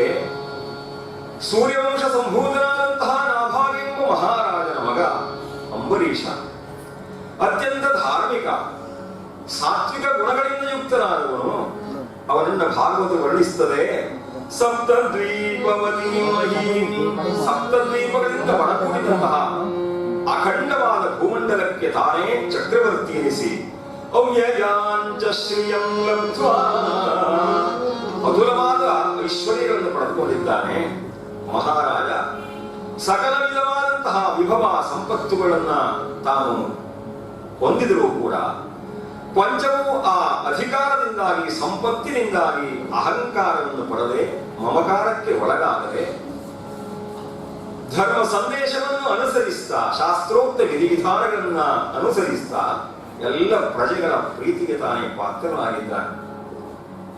ಸುಖ ದುಃಖ ಎನ್ನುವ ಈ ಎರಡು ಸಂದರ್ಭಗಳಲ್ಲಿಯೂ ಸಮಸ್ಥಿತಿಯನ್ನು ಸಾಧಿಸುತ್ತಾ ಸತ್ವ ರಜ ತಮ ಎಂಬ ಮೂರು ಗುಣಗಳ ಬಾಧೆಗೆ ತಾನು ಒಳಪಡದೆ ಧರ್ಮ ಅರ್ಥ ಕಾಮ ಮೋಕ್ಷ ಎನ್ನುವಂತಹ ಚತುರ್ವಿಧವಾದ ಪುರುಷಾರ್ಥಗಳನ್ನು ಸಾಧಿಸುವುದಕ್ಕಾಗಿ 5 ಇಂದ್ರಿಯಗಳನ್ನ ಹತೋಟಿಯಲ್ಲಿರಿಸಿಕೊಂಡು 6 ವಿಧವಾದಂತಹ ವೈರಿಗಳು ಕಾಮ ಕ್ರೋಧ ಲೋಭ ಮೋಹ ಮದ ಮಾತ್ಸರ್ಯ ಎಂಬ 6 ವಿಧವಾದ ವೈರಿಗಳನ್ನು ತಾನು ಗೆದ್ದವನಾಗಿ 7 ವಿಧವಾದ ವ್ಯಸನಗಳಿಂದ ಮುಕ್ತನಾಗಿ 8 ವಿಧವಾದಂತಹ ಮದಗಳಿಗೆ ತಾನು ವಶನಾಗದೆ 9 ವಿಧವಾದ ಭಕ್ತಿಯಿಂದ ಶ್ರವಣಂ ಕೀರ್ತನಂ ವಿಷ್ಣು ಸ್ಮರಣಂ ಪಾದ ಸೇವನಂ ಅರ್ಜನಂ ವಂದನಂ ದಾಸ್ಯಂ ಸಖ್ಯಮಾತ್ಮ ನಿವೇದನಂ ಈ 9 ವಿಧವಾದ ಭಕ್ತಿಯಿಂದ ಆ ಭಗವಂತನನ್ನ ಏಕಾಂತ ಭಕ್ತಿಯಿಂದ ಉಪಾಸನೆ ಮಾಡುವ ಪ್ರಜೆಗಳ ಪ್ರೀತಿಗೆ ಪಾತ್ರನಾದಂತಹ ಮಹಾರಾಜ. ಕವಿಗಳು ವರ್ಣಿಸ್ತಾರೆ ಅವನ ಆ ರಾಜ್ಯದ ಸ್ಥಿತಿ ಹೇಗಿತ್ತು ಅಂತ.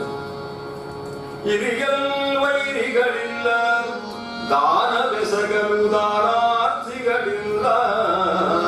ಅವನಿಗೆ ವೈರಿಗಳೇ ಇಲ್ಲ, ಅಜಾತ ಶತ್ರು. ದಾನ ಬೆಸಗಲು ದಾನಾರ್ಥಿಗಳಿಲ್ಲ, ದಾನ ಕೊಡ್ತೇನೆ ಅಂತ ಹೊರಟ್ರೆ ದೇಹಿ ಅಂತ ಕೇಳುವರೇ ಇಲ್ಲ. ದಾರಿದ್ರ್ಯದ ಸಮಸ್ಯೆ ಅವನ ರಾಜ್ಯದಲ್ಲಿ ಇಲ್ಲ. ಪೊರೆಗಲ್ಗೆ ಆರ್ತರಿಲ್ಲ ಅಂಬರೀಷನ ರಾಜ್ಯದಲ್ಲಿ. ಆರ್ತತೆಯಾಗಲಿ ದಾರಿದ್ರ್ಯಗಳ ಯಾವುದೂ ಇಲ್ಲದೆ ಎಲ್ಲ ಪ್ರಜೆಗಳು ಸುಖ ಸಮೃದ್ಧಿಯನ್ನು ಅನುಭವಿಸ್ತಾ ಇದ್ದಾನೆ.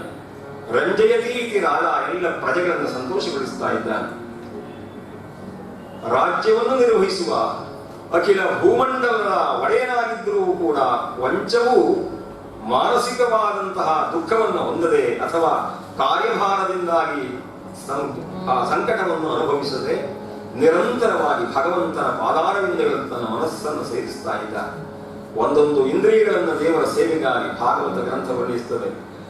ಸವೈ ಮನಃ ಕೃಷ್ಣ ಪದಾರವಿಂದಯೋ, ಸವೈ ಮನಃ ಕೃಷ್ಣ ಪದಾರವಿಂದಯೋ, ವಚಾಂಸಿ ವೈಕುಂಠ ಗುಣಾನುವರ್ಣನೆ, ಕರೌ ಹರೇರ್ಮಂದಿರ ವಾರ್ಜನಾದಿಷು ಶ್ರುತಿಂಚಕಾರ ಅಚ್ಯುತ ಸತ್ಕಥೋ, ಶ್ರುತಿಂಚಕಾರ ಅಚ್ಯುತ ಸತ್ಕಥೋದಯೇ. ಹೀಗೆ ಭಗವಂತನ ಸೇವೆಗಾಗಿ ಸಕಲೇಂದ್ರಿಯಗಳನ್ನು ಮುಡುಪಾಗಿರಿಸಿಕೊಂಡು ನಾನು ನನ್ನದು ಎನ್ನುವ ಅಹಂಕಾರ ಮಮಕಾರಗಳಿಗೆ ಕೊಂಚವೂ ಆಸ್ಪದವನ್ನು ನೀಡದೆ ಬದುಕಿನಲ್ಲಿ ಆ ನಿಸ್ಪೃಹತೆಯನ್ನು ಕರಗತ ಮಾಡಿಕೊಂಡಿದ್ದಾನೆ, ಅಭ್ಯಾಸ ಮಾಡಿಕೊಂಡಿದ್ದಾನೆ. ದಾಸರು ಅಂಬರೀಷನ ಮನಸ್ಥಿತಿಯನ್ನು ವರ್ಣಿಸುತ್ತಾರೆ. ತನು ನಿನ್ನದು ಜೀವನ ನಿನ್ನದು ರಂಗ, ತನು ನಿನ್ನದು ಜೀವನ ನಿನ್ನದು ರಂಗ, ಅನುದಿನದ ದೀವ ಸುಖ ದುಃಖ ನಿನ್ನದಯ್ಯ,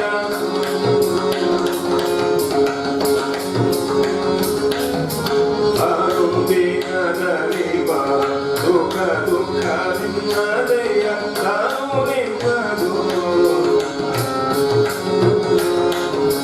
ಸವಿನುಡಿ ವೇದ ಪುರಾಣ ಶಾಸ್ತ್ರಗಳ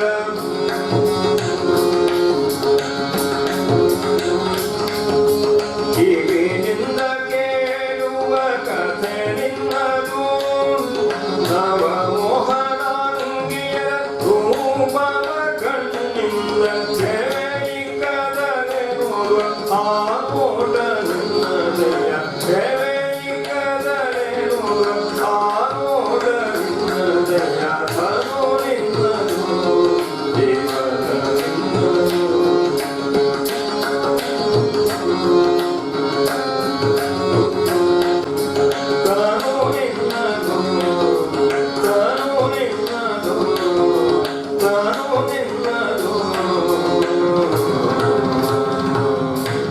ಸಮಸ್ತ ಜಗತ್ತೇ ಜಗನ್ನಾಥನ ಮಂದಿರ. ತಾನು ಆ ಮಂದಿರದಲ್ಲಿ ಒಬ್ಬ ಸೇವಕ ಎನ್ನುವ ವಿನಮ್ರ ಭಾವ ಅವನ ಜೀವನದಲ್ಲಿ, ಅವನ ಸ್ವಭಾವದಲ್ಲಿ ರಕ್ತಗತವಾಗಿದೆ. ನಮಗೆಲ್ಲರಿಗೆ ನೈಜವಾದ ಶಾಂತಿ ಬೇಕು ಅಂತಾದ್ರೆ ಅಹಂಕಾರ ಮಮಕಾರಗಳನ್ನ ಕಡಿತ ಮಾಡ್ತಾ ಬರ್ಬೇಕು, ಕಡಿಮೆಗೊಳಿಸುತ್ತಾ ಬರ್ಬೇಕಂತೆ. ಅದಕ್ಕೆ ಸಂಸ್ಕೃತ ವಾಂಗ್ಮಯ ಪ್ರಪಂಚದಲ್ಲಿ ಒಂದು ಸುಭಾಷಿತವನ್ನು ಹೇಳ್ತಾರೆ, ನಾವು ಪ್ರತಿನಿತ್ಯ ನೆನಪಿಸಬೇಕಾದಂತಹ ವಿಷಯ. ಮಾರ್ಜಾನ ಭಕ್ಷಿತೆ ದುಃಖಂ ಯಾದೃಶಂ ಗೃಹ ಕುಕ್ಕುಟೇ. ಒಬ್ಬ ಗೃಹಸ್ಥ ತನ್ನ ಮನೆಯಲ್ಲಿ ಒಂದು ಗಿಳಿಯನ್ನು ಸಾಕಿದ್ದಾನೆ. ಪ್ರತಿನಿತ್ಯ ಆ ಗಿಳಿಗೋಸ್ಕರವಾಗಿ ಗಂಟೆಗಟ್ಟಲೆ ಬೇಯಿಸಿ ಆಹಾರ ಪದಾರ್ಥಗಳನ್ನು ಕೊಟ್ಟು ಸಾಕಿ ಸಲಹಿದ್ದಾನೆ. ಅಂತಹ ಅತಿ ಪ್ರೀತಿಗೆ ಪಾತ್ರವಾದಂತಹ ಗಿಳಿಯನ್ನ ಒಂದು ದಿವಸ ಅವನ ಮನೆಯಲ್ಲಿ ತಾನೇ ಸಾಕಿದಂತಹ ಬೆಕ್ಕು ಬಂದು ತಿಂದು ಹಾಕಿಬಿಟ್ಟಿದೆ. ಆ ಗಿಳಿ ಅದರ ಅಗಲುವಿಕೆಯನ್ನು ಸಹಿಸಿಕೊಳ್ಳಲಿಕ್ಕೆ ಅಸಾಧ್ಯನಾಗಿ ಗೃಹಸ್ಥನಿಗೆ 3 ದಿವಸ ನಿದ್ರೆ ಬರಲಿಲ್ಲ. ಯಾಕೆ ಅಂತ ಕೇಳಿದ್ರೆ ಆ ಗಿಳಿಯ ಕುರಿತಾಗಿ ಉತ್ಕಟವಾದ ಮೋಹ, ಇಂಗ್ಲಿಷ್ ಭಾಷೆಯಲ್ಲಿ ಹೇಳಿದ್ರೆ ಅಟ್ಯಾಚ್ಮೆಂಟ್ ಅಂತ ಹೇಳ್ತಾರೆ. ಆ ಮೋಹ, ಇದು ನನ್ನದು, ನಾನು ಸಾಕಿದ್ದು ಅಂತ ಆ ಮೋಹದ ಕಾರಣದಿಂದಾಗಿ 3 ದಿವಸ ನಿದ್ರೆ ಬಾರದೇ ಇರುವ ಸ್ಥಿತಿಯನ್ನು ಅನುಭವಿಸಿದ. ಅದನ್ನೇ ಬಂಧನ ಅಂತ ಕರೆಯುವುದು. ಮಮೇತಿ ಬದ್ಧತೆ ಜಂತು ನಮಮೇತಿ ಮುಚ್ಯತೆ.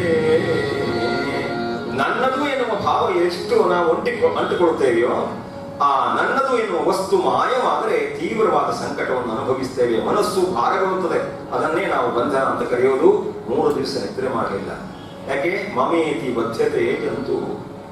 ಮಾರನೇ ದಿವಸ ಅದೇ ಬೆಕ್ಕು ಅವನ ಮನೆಯಲ್ಲಿ 10 ವರ್ಷಗಳಿಂದ ವಾಸವಾಗಿದ್ದ ಇಲಿಯನ್ನ, ಹೆಗ್ಗಣ ಅಂತ ಹೇಳ್ತೀವಿ ನಮ್ಮ ಕಡೆ, ಅದನ್ನು ತಿಂದು ಹಾಕ್ಬಿಡ್ತು. ಆಗ ಆ ಗೃಹಸ್ಥನಿಗೆ ಏನು ಸಂತೋಷ, ತುಂಬಾ ಹಾಯಾಗಿ ನಿದ್ರೆ ಮಾಡಿದ. ಯಾಕೆ? ಆ ಹೆಗ್ಗಣ 30 ವರ್ಷದಿಂದ ಅವನ ಮನೆಯಲ್ಲಿ ಉಂಟು, ಆದರೆ ನನ್ನದು ಒಂದು ಭಾವ ಇದೆಯೇ? ಯಾರಾದ್ರೂ ನಮ್ಮನೆ ಹೆಗ್ಗಣ ಅಂತ ಹೇಳೋದುಂಟೆ? 100 ವರ್ಷ ಅಲ್ಲೇ ಇದ್ರೂ ಕೂಡ ನನ್ನದು ಎನ್ನುವ ಭಾವ ಅದಕ್ಕೆ ಬರೋದೇ ಇಲ್ಲ. ನನ್ನದು ಎನ್ನುವ ಭಾವ ಇಲ್ಲದೆ ಇರುವಂತಹ ವಸ್ತು ದೂರ ಹೋದ್ರೂ ಬೇಸರ ಇಲ್ಲ. ಹಾಗಾಗಿ ನಮಮೇತಿ ವಿಮುಚ್ಯತೆ, ನನ್ನದಲ್ಲ ಅಂತಾದ್ರೆ ಅದೇ ನನ್ನ ಮೋಕ್ಷ ಸ್ಥಿತಿಯಪ್ಪ. ಅಂದ್ರೆ ಈ ಜಗತ್ತು, ಈ ಸಂಸಾರ, ಈ ವಿಷಯ ಪ್ರಪಂಚ ನನ್ನದು ನನ್ನದು ನನ್ನದು ಅನ್ನುವ ಭಾವ ಗಟ್ಟಿ ಆಗತಾ ಹೋದರೆ ವಿಯೋಗವನ್ನು ಸಹಿಸಿಕೊಳ್ಳಿಕ್ಕೆ ನಾವು ಅಸಮರ್ಥರಾಗ್ತೇವೆ, ತುಂಬಾ ದುಃಖಕ್ಕೆ ಒಳಗಾಗ್ತೇವೆ. ಹಾಗಾದ್ರೆ ಬೇಡವೇ, ಇದು ನನ್ನ ಮನೆ ಅಂತ ಹೇಳೋದು ಬೇಡವೇ, ನನ್ನ ಮಗ ಅಂತ ಹೇಳೋದು ಬೇಡವೇ, ನನ್ನ ಪತ್ನಿ ಅಂತ ಹೇಳೋದು ಬೇಡವೇ? ಅಂದ್ರೆ ಬೇಕು, ವ್ಯವಹಾರಕ್ಕೆ ಮಾತ್ರ ಇಟ್ಟುಕೊಳ್ಳಿ. ತುಂಬಾ ಒಳಗೆ ಆಳಕ್ಕೆ ಹೋಗಿ ನನ್ನದು ಅಂತ ಅಂದ್ಕೊಳ್ಬೇಡಿ. ಭಗವಂತನೇ ಕೊಟ್ಟದ್ದು, ಭಗವಂತನೇ ಒಯ್ತಾನೆ, ಆತ್ಯಂತಿಕವಾದ ಸತ್ಯ ಎಲ್ಲ ಭಗವಂತನದ್ದು ಎನ್ನುವಂತಹ ಭಾವವನ್ನ ನಾವು ನಮ್ಮ ಮನಸ್ಸಿನ ಆಳದಲ್ಲಿ ಗಟ್ಟಿಯಾಗಿ ಇರಿಸಿಕೊಂಡ್ರೆ ಬದುಕು ಹಸನಾಗ್ತದೆ ಅಂತ ಜ್ಞಾನಿಗಳು ಹೇಳ್ತಾರೆ. ಮಮೇತಿ ಬಧ್ಯತೆ ಜಂತು ನಮಮೇತಿ, ಸರ್ವ ವಿಧವಾದಂತಹ ಸಂಪತ್ತುಗಳಿಂದ ತುಂಬಿ ತೊಡಗುತ್ತಾ ಇದೆ ಆ ಅಂಬರೀಷನ ಅರಮನೆ. ಆತನ ಇಂಗಿತವನ್ನ ಅರ್ಥೈಸಿಕೊಂಡು ನಡೆಯುತ್ತಿರುವಂತಹ ಮಕ್ಕಳಿದ್ದಾರೆ. ಆತನ ಬಯಕೆಯನ್ನ ಅನುಸರಿಸಿ ನಡೆದುಕೊಳ್ಳುವಂತಹ ಧರ್ಮ ಸಮ್ಮತವಾದ ಮಾರ್ಗದಲ್ಲಿ ಸದಾ ಮಗ್ನಳಾಗಿರುವ ಧರ್ಮಪತ್ನಿ ಇದ್ದಾಳೆ. ಪ್ರಜಾವರ್ಗವು ಸಮೃದ್ಧಿಯಿಂದ ಬದುಕ್ತಾ ಇದೆ. ಇಷ್ಟಿದ್ರೂ ತಾನು ಮಾಡ್ತೇನೆ, ತನ್ನಿಂದ ಆಯಿತು ಅಂತ ಅಹಂಕಾರ ಇಲ್ಲ. ಮಾಕುರು ಧನ ಜನ ಯೌವನ ಗಂವಂ ಹರತಿ ನಿಮೇಷ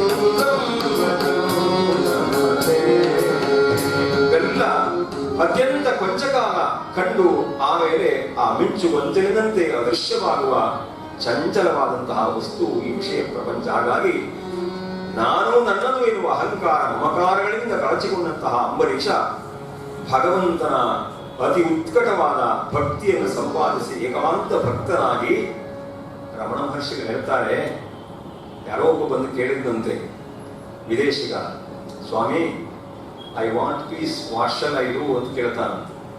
ಆಗ ರಮಣ ಮಹರ್ಷಿಗಳು ಹೇಳ್ತಾರೆ, give up I and want, peace alone remains ಅಂತ ಹೇಳ್ತಂತೆ. ಐ ಮತ್ತು ವಾಂಟ್ ಎರಡು ಹೋದ್ರೆ ಒಡೆಯೋದು ಪೀಸ್ ಅಲ್ವೇ? ಹಾಗಾಗಿ ಈ ನಾನು ನನ್ನದು ಎನ್ನುವ ಅಹಂಕಾರ ಮಮಕಾರಗಳನ್ನು ಕಳಚಿಕೊಂಡಂತಹ ಅಂಬರೀಷ ಅನೇಕ ಯಜ್ಞ ಯಾಗಾದಿಗಳನ್ನು ಆಚರಿಸ್ತಾ ಹರಿಭಕುತ ಹರಿಭಕುತ ಹರಿಭಕುತ ಹಯವೇದನ್ಯೋ ಹರಿಭಕುತ ಹರಿಭಕುತ ಹಯವೇದನ್ಯೋ ನರಹರಿಯನು ಮಿಸಿದ ದಾನ ಧರ್ಮದೇ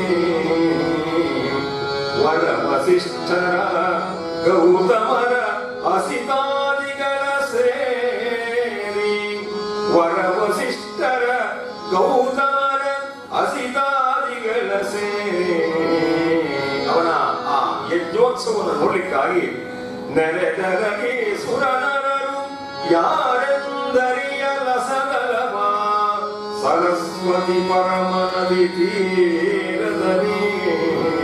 ಆ ಸರಸ್ವತಿ ನದಿಯ ತೀರದಲ್ಲಿ ಅನೇಕ ಯಜ್ಞ ಯಾಗಗಳನ್ನು ಆಚರಿಸಿದ್ದಾನೆ.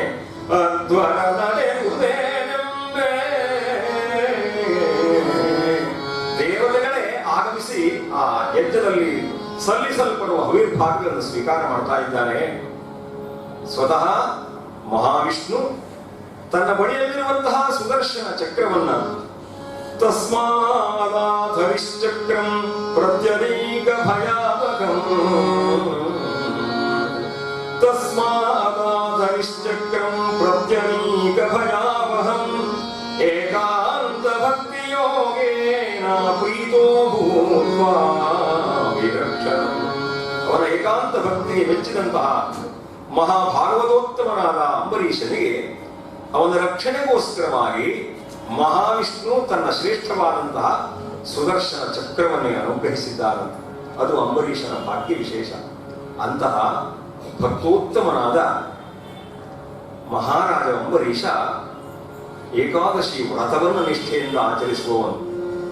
ಆರಿರಾಧಯಿಷು ಕೃಷ್ಣಂ ಮಹಿಷ್ಯಾತುಲ್ಯಶೀಲಯ ಯುಕ್ತ ಸಂವತ್ಸರಂ ವೀರೋ ದಧಾರ ದ್ವಾದಶೀ ವ್ರತಂ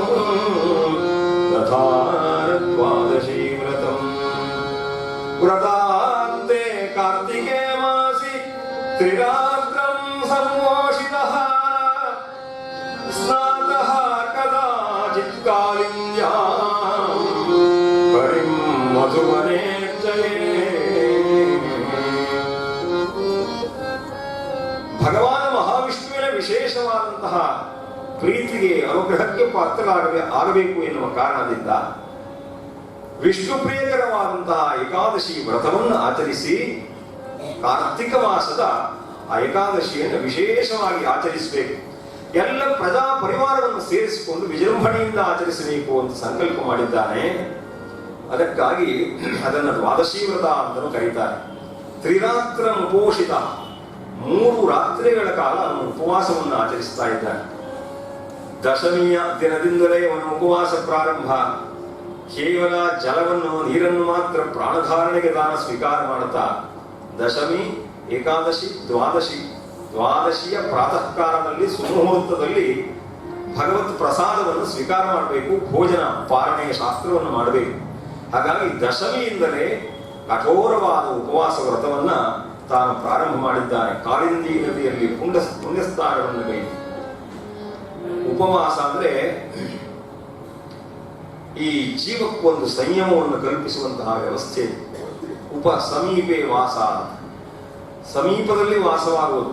ನಮ್ಮ ಎಲ್ಲ ಇಂದ್ರಿಯಗಳು ಭಗವಂತನ ಸಮೀಪ ಇರುವ ಹಾಗೆ ನಾವು ಆ ದಿನ ನಡೆದುಕೊಂಡ್ರೆ ಅದು ನಿಜವಾಗಿ ಉಪವಾಸವಾಗ್ತದೆ.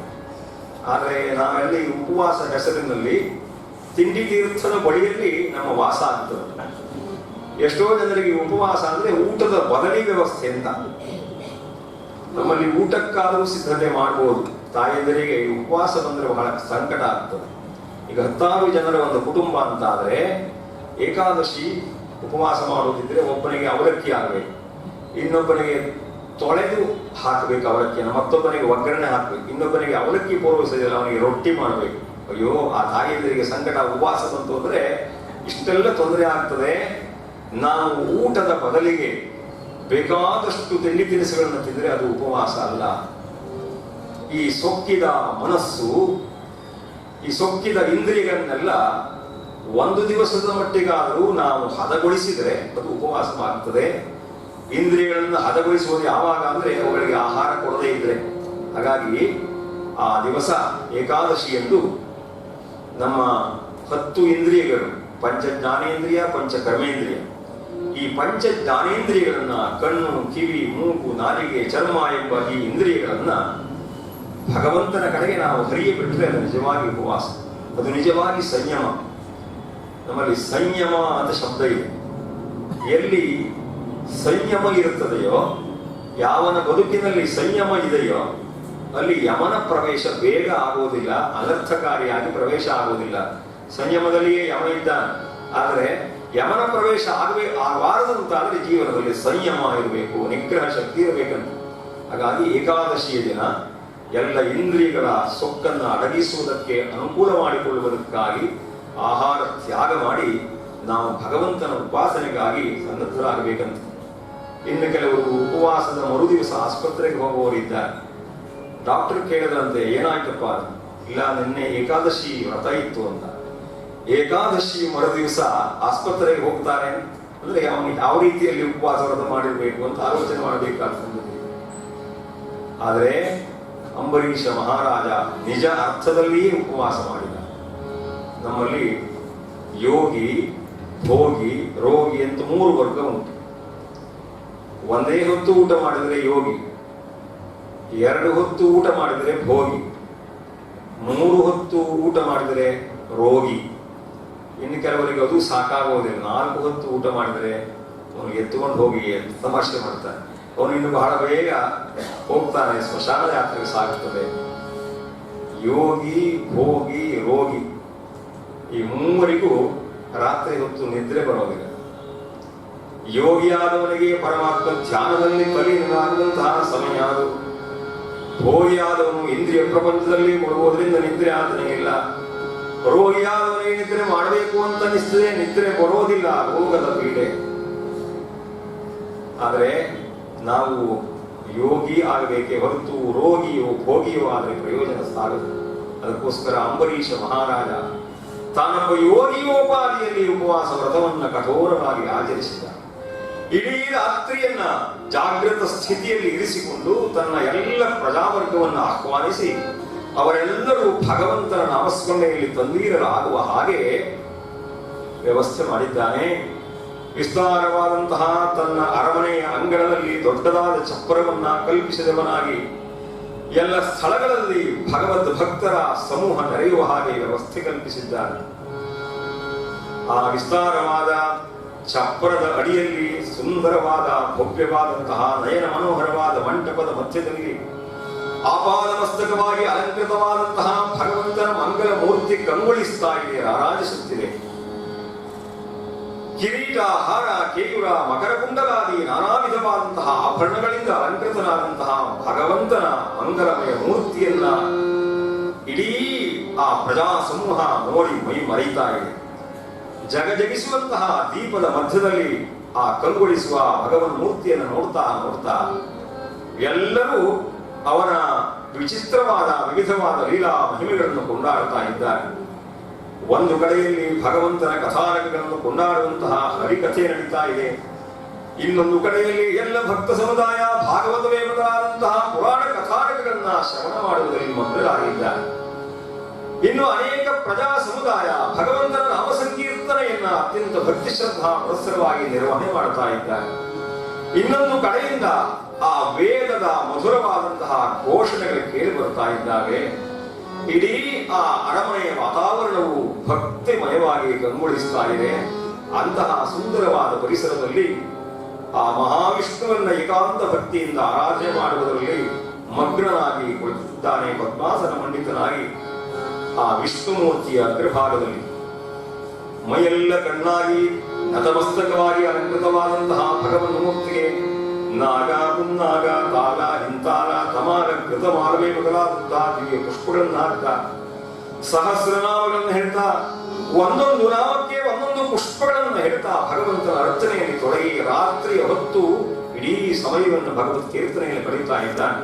ರಾಧೇ ಶ್ಯಾಮ್ ರಾಧೇ ಶ್ಯಾಮ್ ರಾಧಾ ಮಾಧವ ಮೇಘ ಶ್ಯಾಮ್ ರಾಧೇ ಶ್ಯಾಮ್ ರಾಧೇ ಶ್ಯಾಮ್ ರಾಧಾ ಮಾಧವ ಮೇಘ ಶ್ಯಾಮ್.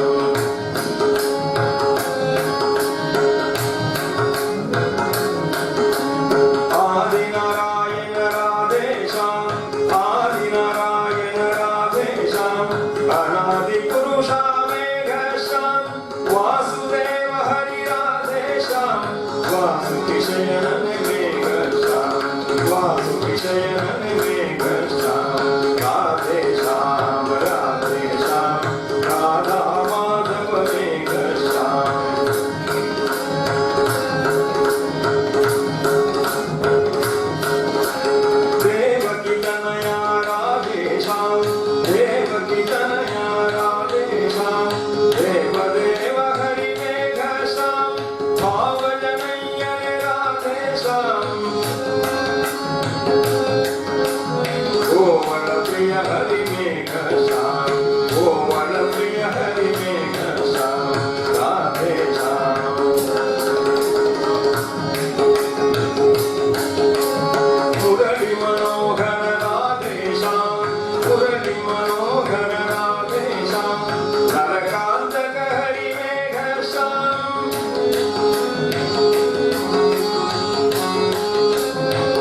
श्रीशरमेश निरादेशां श्रीशरमेश निरादेशां केशव अच्युत मेघश्याम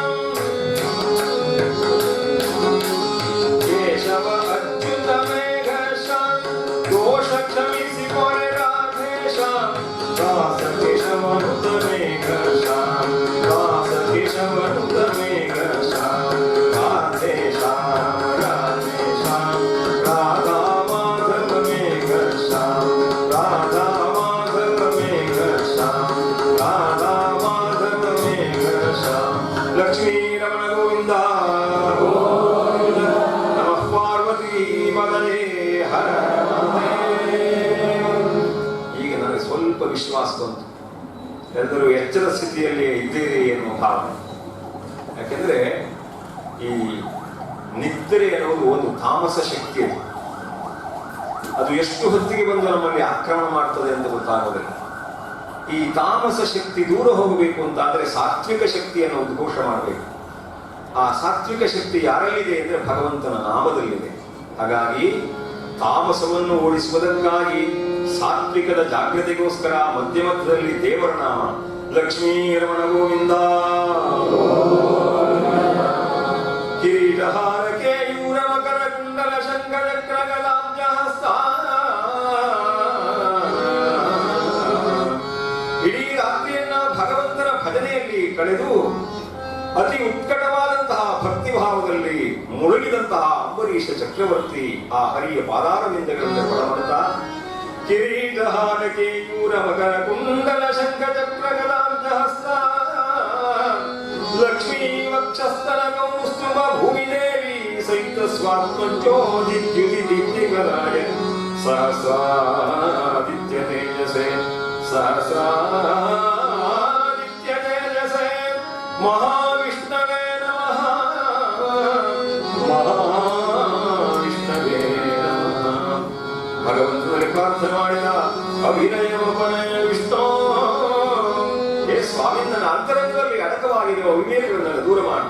ಅಭಿನಯವಪನಯ ವಿಷ್ಣು ದಮಯ ಮನಃ ಶಮಯ ವಿಷಯ ಮೃಗಕೃಷ್ಣ. ದಮಯ ಮನಃ, ನನ್ನ ನಿಯಂತ್ರಣಕ್ಕೆ ಒಳಗಾಗದೇ ಇರುವಂತಹ ನನ್ನ ಮನಸ್ಸನ್ನ, ಚಂಚಲವಾದ ಮನಸ್ಸನ್ನು ಸ್ಥಿರಗೊಳಿಸು. ದಮಯ ಮನಃ ಶಮಯ ವಿಷಯ ಮೃಗಕೃಷ್ಣ. ಭೂತದಯಾಂ ವಿಸ್ತಾರಯ ತಾರಯ ಸಂಸಾರ ಸಾಗರತಃ. ಭೂತದಯಾಂ ವಿಸ್ತಾರಯ ತಾರಯ ಸಂಸಾರ ಸಾಗರತಃ. ದಾಮೋದರ ಗುಣವಂದಿರ ಸುಂದರ ವದನಾರ ಗೋವಿಂದ ಭವ ಜಲಧಿ ಮಥನ ಮಂದರ ಪರಮಂದರ ವಲಯತ್ವಮ್ಮೆ.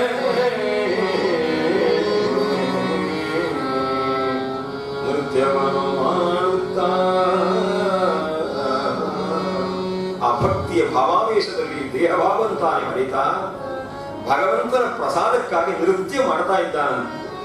ನೃತ್ಯವನ್ನು ಮಾಡುತ್ತ ಕೇಶವಮೂರ್ತಿರಲಿ ಪುಣ್ಯ ಸ್ತೋತ್ರವನ್ನು ಪಡಿಸುತ್ತಾ ಭಜಿಸುತ್ತ ನಿರ್ಧನ ಮನೀಷ. ಅವನಿ ಭೂಮಂಡಲದ ಚಕ್ರವರ್ತಿ ದೇಹಾಭಿಮಾನವನ್ನು ಬಿಟ್ಟು ನರ್ತನ ಮಾಡ್ತಾ ತನ್ನ ಎಲ್ಲ ಅಭಿಮಾನಗಳನ್ನ ಮರೆತು ಭಗವಂತನ ಪಾದ ಮೂಲಗಳಲ್ಲಿ ತಾನೇ ಹೊರಳಾಡುತ್ತಾ ಪ್ರಸಾದವನ್ನು ಅನುಗ್ರಹಿಸುವಂತ ಕೇಳ್ತಾ ಇದ್ದಾನೆ. ಭಗವಂತನ ಮೂರ್ತಿಯ ಮಸ್ತಕ ಭಾಗದಿಂದ ಪ್ರಸಾದ ಪುಷ್ಪ ಅದನ್ನ ಅಂಜಲಿಗೆ ಒಂದು ಒದಗಿದೆ. ಅದನ್ನು ತಲೆಯ ಮೇಲೆ ಧರಿಸಿಕೊಳ್ತಾ ಸಂತೋಷವನ್ನು ಅನುಭವಿಸ್ತಾ ಇದ್ದಂತಹ ಕಾಲ. ಲಬ್ಧ ಕಾಮೈರನುಜ್ಞಾತಃ. ಪಾರಣೆಯನ್ನು ಮಾಡಬೇಕಲ್ವೇ? ದ್ವಾದಶಿಯ ಮುಹೂರ್ತ ಕಳೆಯುವುದರ ಒಳಗಾಗಿ, ದ್ವಾದಶಿಯ ಆ ಸುಮುಹೂರ್ತದಲ್ಲಿ ಪಾರಣೆಯ ಮುಹೂರ್ತ ಕಳೆಯುವುದರ ಒಳಗಾಗಿ ಭೋಜನವನ್ನು ಮಾಡಿದರೆ ಅಲ್ಲಿಗೆ ಏಕಾದಶಿ ವ್ರತ ಸಂಪನ್ನಗೊಳ್ಳುತ್ತದೆ. ಹಾಗಾಗಿ ಲಬ್ಧ ಕಾಮೈರನುಜ್ಞಾತಃ ಪಾರಣಾಯೋಪಚಕ್ರವೇ. ಪಾರಣೆ ಮಾಡಬೇಕು, ಭೋಜನ ಮಾಡಬೇಕು ಅಂತ ಸಿದ್ಧತೆ ಮಾಡಿಕೊಳ್ತಾ ಇದ್ದಾನೆ. ಅಷ್ಟು ಹೊತ್ತಿಗೆ ಅರಮನೆಯ ಮಹಾದ್ವಾರದತ್ತ ನೋಡ್ತಾ ಇದ್ದಾನೆ. ಇಬ್ಬರು ಸೇವಕರು ಧಾವಿಸಿ ಬರ್ತಾ ಇದ್ದಾರೆ. ತಸ್ಯ ತರ್ಹ್ಯತಿಥಿ ಸಾಕ್ಷಾತ್ ದುರ್ವಾಸ ಭಗವಾನ್.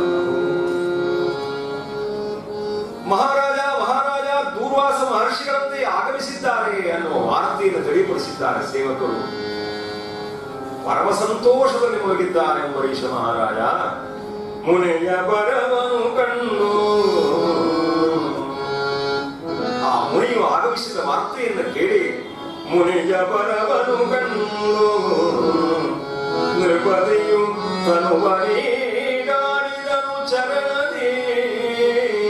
ತಟ್ಟನೆ ಎದ್ದು ಹೋಗಿ ಅವರನ್ನ ಸ್ವಾಗತಿಸಿದ. ತನುವನಿಗಾಡಿದನು ಚರಣದಿ ಇನಕುಲದ ಸೌಭಾಗ್ಯ ಸಿರಿ ಗುಡಿಗಟ್ಟಿ ಜನಗೆಂದು. ನನ್ನ ರಾಜಮನೆತನ ಇಂದು ಸಮೃದ್ಧವಾದ ಸೌಭಾಗ್ಯವನ್ನು ಹೊಂದಿದೆ. ಜನ್ಮ ಜನ್ಮಾಂತರದ ಪುಣ್ಯ ವಿಶೇಷದಿಂದ ಈ ಪರ್ವ ಕಾಲದಲ್ಲಿ ಮಹಾ ತಪಸ್ವಿಗಳಾದ ನಿಮ್ಮ ಆಗಮನ ಆಗಿದೆ ಅಂತ ಹೇಳ್ತಾ ಪಾದಾರವಿಂದಗಳಲ್ಲಿ ಹೊರಳಾಡ್ತಾ ಮನದ ಹರುಷದೊಳು ಉಪಚರಿಸಿ ಮುನಿ ತನಗೆ ವ್ರತ ಪುಣ್ಯವನ್ನು ಈ ಎಂದೆರಗಿದನು. ವ್ರತ ಪುಣ್ಯವನ್ನು ಈ ಎಂದೆರಗಿದನು ಪದಕ್ಕೆ. ಏಕಾದಶಿ ವ್ರತದ ಪೂರ್ಣ ಪುಣ್ಯ ನನಗೆ ಒದಗುವ ಹಾಗೆ ಅನುಗ್ರಹಿಸಬೇಕು ಅಂತ ಹೇಳ್ತಾ ಉತ್ತಮಾಸನದಲ್ಲಿ ದುರ್ವಾಸ ಮಹರ್ಷಿಗಳನ್ನ ಕುಳ್ಳಿರಿಸಿಕೊಂಡು ಸಾಷ್ಟಾಂಗ ಪ್ರಣತಿಯನ್ನು ಸಲ್ಲಿಸಿದ. ಶ್ರೀಹರಿಚೆ ಅವತಾರ ಬ್ರಾಹ್ಮಣ ಶ್ರೀ ಶಿವಚೆ ಅವತಾರ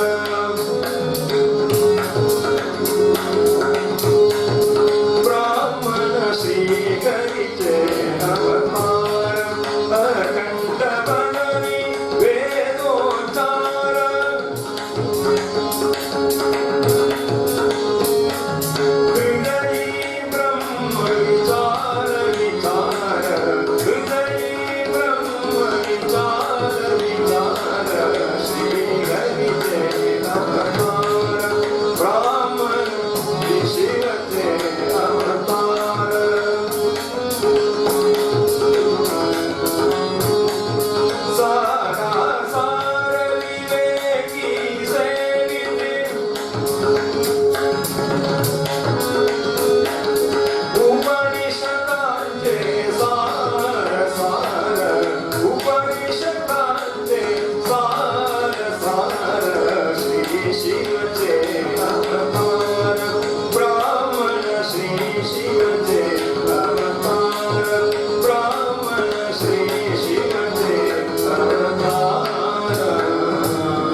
ಪರಶಿವನ ಅವತಾರ ಸ್ವರೂಪಿಗಳಾದಂತಹ ತಾವು ಆಗಮಿಸಿದ್ದು ಜನ್ಮಾಂತರದ ಪುಣ್ಯ ವಿಶೇಷ ಅಂತ ಭಾವಿಸ್ತಾ ಆತಿಥ್ಯವನ್ನು ನೀಡುತ್ತಾ ಪಾರಣೆಗೆ ಬರಬೇಕು ಅಂತ ಅಂಗಲಾಚಿ ಪ್ರಾರ್ಥಿಸಿಕೊಂಡಿದ್ದಾನೆ. ಯಾಕೆಂದ್ರೆ ಒಬ್ಬ ಯತಿಯಾದವನು ಅಥವಾ ಯತಿ ಸದೃಶನಾದಂತಹ ಸಾಧು ಒಬ್ಬ ಬಂದು ಗೃಹದಲ್ಲಿ ಭೋಜನ ಮಾಡಿದ್ರೆ ಪರಮ ಪುಣ್ಯವಂತೆ. ಅದನ್ನು ಶಾಸ್ತ್ರ ಹೇಳುತ್ತದೆ. ಯಸ್ಯ ಗೃಹೇ ಯತಿರ್ಭುಂಕ್ತೆ ಯಸ್ಯ ಗೃಹೇ ಯತಿರ್ಭುಂಕ್ತೆ ತಸ್ಯ ಗೇಹೇ ಹರಿಸ್ವಯಂ. ಯಾರ ಮನೆಯಲ್ಲಿ ಒಬ್ಬ ಸಾತ್ವಿಕ ಸಜ್ಜನ ಶಿರೋಮಣಿ ಭೋಜನ ಸ್ವೀಕಾರ ಮಾಡ್ತಾನೋ ಅಲ್ಲಿ ಶ್ರೀಹರಿಗೆ ಆಗಮಿಸಿ ಭೋಜನ ಮಾಡಿದಂತೆ ಅಂತ ಶಾಸ್ತ್ರ ಹೇಳುತ್ತದೆ. ಮಹಾರಾಷ್ಟ್ರದ ಪೈಠಣದಲ್ಲಿ ಒಬ್ಬ ಮಹಾತ್ಮರು ತುಕಾರಾಮ, ಅವರಿಗೆ ಸಂಬಂಧಪಟ್ಟ ಒಂದು ಕಥೆ ಇದೆ.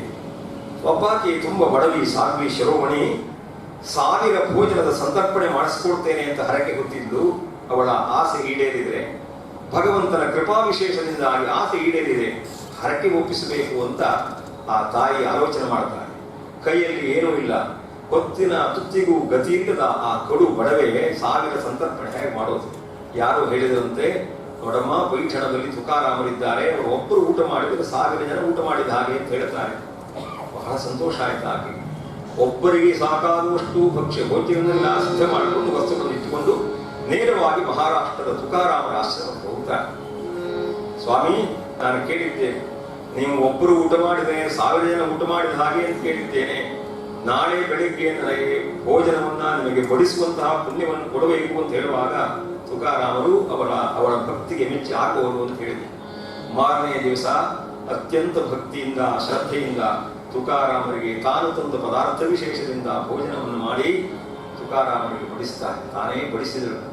ಪರಮಧನ್ಯತೆಯನ್ನು ಅನುಭವಿಸಿದರು. ತುಕಾರಾಮರು ತುತ್ತಿಗೂ ಭಗವಂತನ ನಾಮಗಳನ್ನು ಹೇಳ್ತಾ ಭೋಜನ ಸ್ವೀಕಾರ ಮಾಡಿದರು.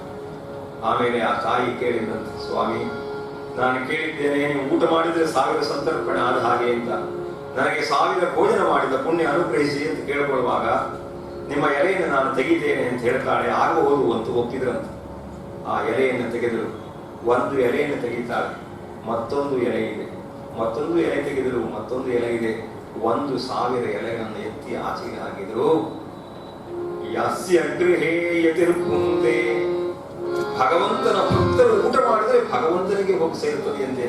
ಹಾಗಾಗಿ ಮಹಾತ್ಮರ ಉದರವೇ ಬದವೇ ಎನ್ನುವಂತಹ ಗಾದೆ ಮಾತು ನಮ್ಮಲ್ಲಿ ಹುಟ್ಟುಕೊಂಡಿದೆ. ಅದಕ್ಕೋಸ್ಕರ ನಾವೆಲ್ಲ ನಮ್ಮ ಮನೆಗೆ ಯತಿಗಳು ಬರಲಿ, ನಮ್ಮ ಮನೆಯಲ್ಲಿ ಒಬ್ಬ ಸನ್ಯಾಸಿ ಬಂದು ಭಿಕ್ಷೆ ಮಾಡಲಿ ಅಂತ ಯೋಚಿಸ್ತೇವೆ. ಯಸ್ಯ ಗೃಹೇ ಯತಿರ್ಭುಂಕ್ತೆ ತಸ್ಯ ಗೇಹೇ ಹರಿಸ್ವಯಂ. ಯಸ್ಯ ಗೃಹೇ ಹರಿರ್ಭುಂಕ್ತೆ, ಎಲ್ಲಿ ಹರಿಯನ್ನು ಊಟ ಮಾಡ್ತಾನೋ ತಸ್ಯ ಗೇಹೇ ಜಗತ್ರಯಂ, 3 ಲೋಕವೇ ಊಟ ಮಾಡಿದಂತಹ ಪುಣ್ಯ ಬರುತ್ತದೆ ಅಂತ. ಹಾಗಾಗಿ ಅಂಬರೀಷ ಮಹಾರಾಜ ದೂರ್ವಾಸರಿಗೆ ಪಾರಣೆಯಲ್ಲಿ ಭೋಜನದಲ್ಲಿ ಪಾಲ್ಗೊಳ್ಳಿ ಅಂತ ಸವಿನಯದಿಂದ ಪ್ರಾರ್ಥನೆ ಮಾಡಿದರೆ ತಾನು ಸ್ನಾನ ಮಾಡ್ಕೊಂಡು ಬರ್ತೇನೆ, ನಮ್ಮ ಶಿಷ್ಯರನ್ನ ಕರ್ಕೊಂಡು ಸ್ನಾನ ಮಾಡ್ಕೊಂಡು ಬೇಗ ಬರ್ತೇನಪ್ಪ ಅಂತ ಹೇಳಿ ಹೊರಟೋದು. ಸ್ನಾನಕ್ಕಾಗಿ ಹತ್ತಿರದ ಕಾಲಂದಿ ತೀರಕ್ಕೆ ಹೋಗ್ತಾರೆ. ಹರಿಪದ ಧ್ಯಾನದಿ ಋಷಿರ ನದಿಯೊಳು ಪಾರಣ ಸಮಯವು ಮೀರಿದನು. ಹರಿಪದ ಧ್ಯಾನದಿ ಋಷಿರ ನದಿಯೊಳು ಪಾರಣ ಸಮಯವು ಮೀರಿದನು. ಹರಿಯಂ ಚಂದಿವರಾಜಗೆ ಕಳವಳ ಮುನಿಯು ಸಮಯದಲ್ಲಿ ಬಾರವೇ, ಮುನಿಯು ಸಮಯದಲ್ಲಿ ಬಾರವೇ. ಪಾರಣೆಯ ಶಾಸ್ತ್ರ ಮುಗಿಸಬೇಕು, ಸಮಯ ಅತಿಕ್ರಾಂತವಾಗ್ತಾ ಇದೆ. ಇನ್ನು ದುರ್ವಾಸ ಮಹರ್ಷಿಗಳು ಬರಲಿಲ್ಲವಲ್ಲ, ಏನು ಮಾಡೋದು? ಅವರನ್ನ ಅತಿಥಿಗಳನ್ನ ತ್ಯಾಗ ಮಾಡಿ ನಾನೇ ಭೋಜನ ಸ್ವೀಕಾರ ಮಾಡಿದರೆ ಮಹಾನನ್ನ ಅಪರಾಧ ತನ್ನಿಂದ ಆಗಲಿ ಕೊಡೋದಿಲ್ವೇ? ಬ್ರಾಹ್ಮಣಾದಿಕ್ರಮೇ ದೋಷೋ, ಒಬ್ಬ ಬಂದಂತಹ ಬ್ರಾಹ್ಮಣರನ್ನು ಬಿಟ್ಟು ನಾನು ಊಟ ಮಾಡುವುದು ಯುಕ್ತವೇ? ಧರ್ಮಶಾಸ್ತ್ರ ಒಪ್ಪುವುದಿಲ್ವಲ್ಲ. ಏನು ಮಾಡಬೇಕು, ಧರ್ಮ ಸಂಕಟ ಎದುರಾಯಿತು ಅಂತ ತುಂಬಾ ದುಃಖದ ಸಂದರ್ಭದಲ್ಲಿರುವಾಗ ಪುರೋಹಿತರು ಹೇಳಿದ್ರಂತೆ, ನೋಡು ಮಹಾರಾಜ, ಒಂದು ಉಪಾಯ ಇದೆ, ನೀನು ಪಾರಣೆ ಮಾಡಲೇಬೇಕು, ಅನಿವಾರ್ಯತೆ ಇದೆ. ಯಾಕಂದ್ರೆ ಇನ್ನೂ ಬರಲಿಲ್ಲ. ಅಘವರ್ಷಣ ಸೂಕ್ತವನ್ನ ಪಠಿಸ್ತಾ ಸ್ನಾನ ಮಾಡುವ ದೂರ್ವಾಸರಿಗೆ ಬರುವ ಸಮಯಕ್ಕೆ ಬರುವ ಸಾಧ್ಯತೆ ಇಲ್ಲ. ಹಾಗಾಗಿ ಪಾರಣೆಯ ಸಮಯ ಅತಿಕ್ರಾಂತ ಆಗುವುದರೊಳಗೆ ಭೋಜನ ಶಾಸ್ತ್ರ ಆಗ್ಬೇಕಲ್ಲ. ಒಂದು ಉಪಾಯ ಇದೆ ನೋಡು. ಅಂಬಸಾ ಕೇವಲೇನಾಥ ಕರಿಷ್ಯೇ ವ್ರತ ಪಾರಣಂ ಪ್ರಾಹುರಪಕ್ಷಣಂ ವಿಪ್ರಾಹ ಶಶಿತಂ ನಾಶಿತಂ ಚತತ್. ಒಂದು ಲೋಟ ನೀರನ್ನು ನೀನು ಪಾನ ಮಾಡು. ಈ ನೀರನ್ನು ಕುಡಿದರೆ ಅದು ಊಟ ಮಾಡಿದ ಹಾಗೆ, ಊಟ ಮಾಡಿದಂತೆಯೂ ಆಗೋದಿಲ್ಲ ಅಂತ ಶಾಸ್ತ್ರ ಹೇಳ್ತದೆ. ಹಾಗಾಗಿ ನೀನು ಊಟ ಮಾಡಿದರೆ ಪಾರಣೆಯ ಶಾಸ್ತ್ರ ಮುಗಿಸಿದಂತ ಆಗ್ತದೆ. ಅತಿಥಿ ನಿಂದನೆ ಮಾಡಿದ, ಅತಿಥಿಯನ್ನು ಬಿಟ್ಟು ಊಟ ಮಾಡಿದ ದೋಷಕ್ಕೂ ನೀನು ಭಾಗಿ ಆಗೋದಿಲ್ಲ ಅನ್ನುವ ಧರ್ಮಶಾಸ್ತ್ರವನ್ನು ಪುರೋಹಿತರು ಹೇಳುವಾಗ ಆಗಬಹುದು ಅಂತ ಆ ನೀರಿನ ಪಾತ್ರವನ್ನು ಎತ್ತಿ ನೀರನ್ನ ಉಟುಕಿಸ್ತಾ ಇದ್ದಾನೆ. ಇನ್ನೇನು ಲೋಟವನ್ನು ಕೆಳಗಿಡುವ ಸಂದರ್ಭದಲ್ಲಿ ಆಗಮಿಸಿ ಬಿಟ್ಟಿದ್ದಾರೆ ದೂರ್ವಾಸರು. ಮನ್ಯುನ ಪ್ರಜನದ್ಗಾತ್ರೋ, ಅಂಬರೀಷನ ದುರ್ದೈವ. ದೂರ್ವಾಸರಿಗೆ ಎಲ್ಲಿಲ್ಲದ ಸಿಟ್ಟು ತಾನೇ ಜಾಗೃತವಾಗಿ ಬಿಟ್ಟಿದೆ. ಮನ್ಯುನ ಪ್ರಜನದ್ಗಾತ್ರೋ, ಇಡೀ ದೇಹ ಕಂಪಿಸ್ತಾ ಇದೆ ಸಿಟ್ಟಿನ ಭರದಲ್ಲಿ. ಭೃಗುಡಿ ಕುಡಿಲಾರನಃ, ಕಣ್ಣೀರಂತರಿಸ್ತಾ ಇದ್ದಾರೆ. ಬುಭುಕ್ಷಿತಶ್ಚ ಸುತರಾಂ ಕೃತಾಂಜಲಿರ ಭಾಷದ. ರಾಜ, ನೀನು ಅಹಂಕಾರಕ್ಕೆ ವಶನಾದವನು. ಯೋಮಾಂ ಅತಿಥಿ ಮಾಮಂತ್ರ್ಯ, ಆಕಸ್ಮಿಕವಾಗಿ ಬಂದ ಅತಿಥಿಯನ್ನ ತ್ಯಾಗ ಮಾಡಿ ನನ್ನನ್ನು ಬಿಟ್ಟು ಪಾರಣೆಯ ಶಾಸ್ತ್ರವನ್ನ ಮುಗಿಸಿದೆಯಾ ಮುಖ. ಅದತ್ವಾ ಭುಕ್ತವಾಂಸ್ತಸ್ಯ ಸದ್ಯಸ್ಥೆ ದರ್ಶಯಂ ಫಲಂ. ಶ್ರೀರಂಗನಾ ಶೀಘ್ರಂ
ಶಾಪಕ್ಕಾಗಿ ಉದ್ಯುಕ್ತರಾಗಿದ್ದಾರೆ. ಆ ಕಟ್ಟಿದಂತಹ ಜಟಾಮಂಡಲವನ್ನು ಬಿಚ್ಚಿದ್ರಂತೆ. ಎನ್ನುತ್ತ ಜಡೆಗಳ ಕೆದರಿ ಹಿಂದಿರುತ್ತನು ಪವನು ಓಂಕರಿಸುತ್ತಡಿಗಳಿಗೆ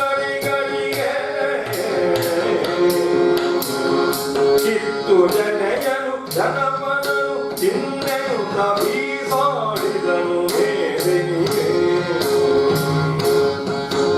ಪರಮೋತ್ಕಟವಾದಂತಹ ಆ ಕೋಪಕ್ಕೆ ವಶನಾಗಿ ಜಟಾಮಂಡಲವನ್ನು ಕಿತ್ತ ನೆಲಕ್ಕೆ ಅಪ್ಪಳಿಸುವಾಗ ಭಯಂಕರವಾದ ರಾಕ್ಷಸಿಯೊಂದು ಜನ್ಮ ತಾಳೆಯಂತಿದೆ.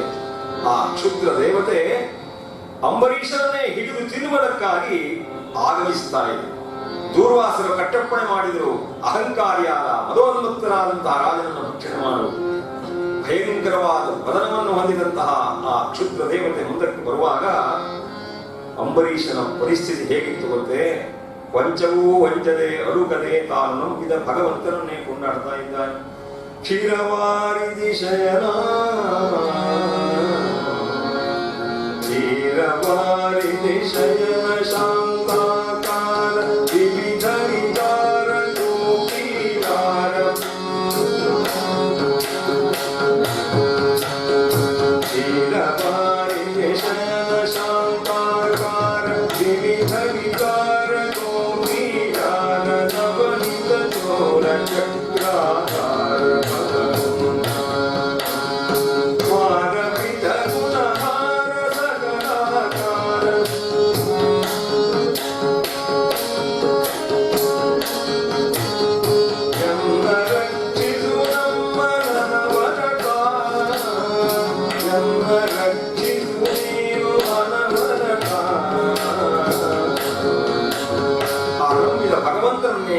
ಅನನ್ಯವಾದ ಭಕ್ತಿಯನ್ನು ಪ್ರಾರ್ಥಿಸಿ ಅಂಜನಿಬದ್ಧನಾಗಿ, ಯಾಕೆಂದ್ರೆ ಯಾರಿಗೆ ತೀವ್ರವಾದಂತಹ ಭಕ್ತಿ ಇರುತ್ತದೆಯೋ ಅವರು ತಾವೂ ಉದ್ವೇಗಕ್ಕೆ ಒಳಗಾಗುವುದಿಲ್ಲ, ಬೇರೆಯವರನ್ನು ಉದ್ವೇಗಕ್ಕೆ ಒಳಪಡಿಸುವುದಿಲ್ಲ. ಮರದ ಮೇಲೆ ಕುಳಿತಂತಹ ಪಕ್ಷಿಗೆ ಟೊಂಗೆ ಮುರಿದರೂ ಕೂಡ ಭಯ ಇಲ್ಲವಂತೆ. ಯಾಕೆಂದ್ರೆ ಟೊಂಗೆ ಮುರಿದರೂ ತನಗೆ ಹಾರಿ ಹೋಗುವುದಕ್ಕೆ ರೆಕ್ಕೆ ಇದೆ ಎನ್ನುವ ವಿಶ್ವಾಸ ಇರುತ್ತದೆ. ಹಾಗೆ ಭಗವಂತನ ಭಕ್ತರಿಗೆ ಯಾರಿಂದಲೂ ಭಯ ಇಲ್ಲ. ಎಲ್ಲರೂ ಬಿಟ್ಟರು ನನ್ನನ್ನು ರಕ್ಷಿಸಲಿಕ್ಕೆ ಶ್ರೀಹರಿ ಎನ್ನುವಂತ ನಿಶ್ಚಲವಾದ ಭಾವನೆ ಇರ್ತದೆ. ಹಾಗಾಗಿ ಅರಸನ ನುಂಗಲು ಕೃತ್ಯೆಯು ಬಳಿಬರೆ, ರಾಜನ ನುಂಗಲಿಕ್ಕೆ ಅಂತ ಬಂದ್ರೆ ಏನಾಯ್ತು ಗೊತ್ತೇ? ಅರಸನ ನುಂಗಲು ಕೃತ್ಯೆಯು ಬಳಿಬರೆ ಹರಿಜಾನ ಹರಿವರ್ತನ ಶ್ರೀ ಹರಿಯ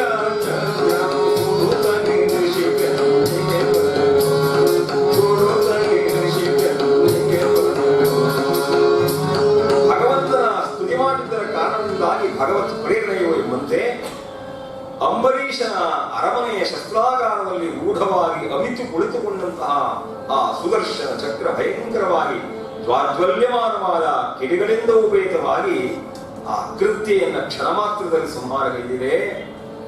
ಕೇವಲ ಪಿಶಾಚವನ್ನು ಸಂಹಾರ ಮಾಡಿದ್ದಲ್ಲ ಸುದರ್ಶನ ಚಕ್ರ, ಇಷ್ಟೊಂದು ಅನರ್ಥ ಪರಂಪರೆಗೆ ಕಾರಣನಾದಂತಹ ದೂರ್ವಾಸರ ಶಿರಸ್ಸನ್ನೇ ಕತ್ತರಿಸುವುದಕ್ಕಾಗಿ ಮುಂದಕ್ಕೆ ಬರ್ತಾ ಇದೆ.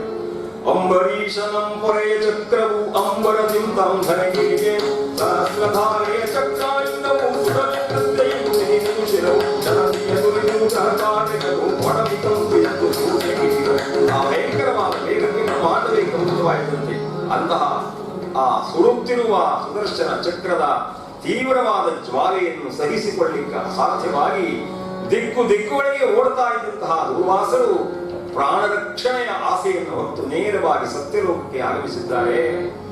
ಆ ಭಗವಂತನ ಬ್ರಹ್ಮದೇವನ ಪಾದಮೂಲಗಳಲ್ಲಿ ನಮಸ್ಕಾರ ಮಾಡ್ತಾ ಕಮಲಜನಿ ಬಾರೋ ಬಾರೋ ಕಮಲಜನಿ ಬಾರೋ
ಧರಿಸುವ ಸುದರ್ಶನ ಚಕ್ರ ನಾಗಾರೂಢದಿಂದ ನನ್ನ ಶಿರಸ್ಸನ್ನು ಕತ್ತರಿಸುವುದಕ್ಕೆ ಮುನ್ನುಗ್ಗಿ ಬರ್ತಾ ಇದೆ, ರಕ್ಷಿಸುವಂತ ಅಂಗರಾಜ ಪ್ರಾರ್ಥನೆ ಮಾಡ್ತಾ ಇದ್ದಾನೆ. ಆಗ ಬ್ರಹ್ಮದೇವರು ಹೇಳಿದಂತೆ, ಬ್ರಹ್ಮದೇವ, ಹೇ ಮುನಿ, ಭಗವಂತನ ಪ್ರೇರಣೆಯಿಂದ ನಿನ್ನನ್ನು ಅಟ್ಟಿಸಿಕೊಂಡು ಬರ್ತಾ ಇರುವಂತಹ ಸುದರ್ಶನ ಚಕ್ರದ ಈ ಆತಂಕದಿಂದ ನಿನ್ನನ್ನ ಪಡೆಯುವ, ರಕ್ಷಿಸುವ ಶಕ್ತಿ ಸಾಮರ್ಥ್ಯಗಳನ್ನು ನಾವು ಹೊಂದಿದವರಲ್ಲ. ಯಾಕೆಂದ್ರೆ ಅಖಿಲಾಂಡ ಕೋಟಿ ಬ್ರಹ್ಮಾಂಡ ನಾಯಕನಾದಂತಹ ಭಗವಾನ್ ಮಹಾವಿಷ್ಣುವಿನ ಅನುಚರರು ನಾವಾಗಿದ್ದೇವೆ. ಅವನ ಆಜ್ಞಾವರ್ತಿಗಳಾದಂತಹ ನಾವು ಅವನಿಂದಲೇ ಪ್ರೇರೇಪಿತವಾದ ಸುದರ್ಶನ ಚಕ್ರದ ಈ ಒಂದು ಆತಂಕದಿಂದ ನಿನ್ನನ್ನು ಬಿಡಿಸಲಿಕ್ಕೆ ಅಸಮರ್ಥರಾಗಿದ್ದೇವೆ. ನಿನ್ನ ರಕ್ಷಣೆಗೆ ಒಂದೇ ಒಂದು ಉಪಾಯ ಇದೆ. ಹೋಗು, ಆ ಪರಶಿವನಲ್ಲಿ ಹೋಗಿ ಪ್ರಾರ್ಥನೆ ಮಾಡುವಂತ ಹೇಳುವಾಗ ಬ್ರಹ್ಮದೇವರು ತನ್ನ ಅಸಹಾಯಕತೆಯನ್ನು ವ್ಯಕ್ತಪಡಿಸುವಾಗ ತಕ್ಷಣದಲ್ಲಿ ಅಲ್ಲಿಂದ ನಾಗಾಲೋಟ ಮಾಡಿದರು. ಕೈಲಾಸ ಪರ್ವತ ಭಗವಾನ್ ಪರಶಿವನ ಪವಿತ್ರ ಸ್ಥಾನ. ಎಲ್ಲ ದೇವತೆಗಳು, ಆ ಶಿವನ ಗಣಗಳೆಲ್ಲ ದೇವತೆಗಳು ಆ ಶಿವನ ಸ್ತುತಿಯನ್ನು ಮಾಡ್ತಾ ಇದ್ದಾರೆ.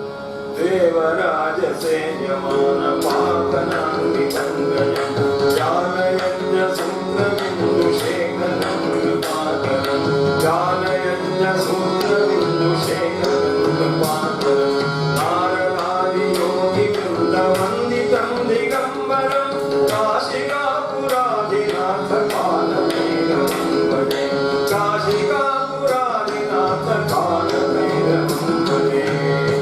ಆ ಶಿವಸ್ತುತಿಯ, ಆ ಶಿವನ ಮಂಗಲಮಯವಾದ ನಾಮೋತ್ಕೀರ್ತನೆಯಲ್ಲಿ, ನಾಮ ಸಂಕೀರ್ತನೆಯಲ್ಲಿ ಸಕಲ ಶಿವಭಕ್ತ ಸಮುದಾಯ ತಲ್ಲೀನವಾಗಿದೆ.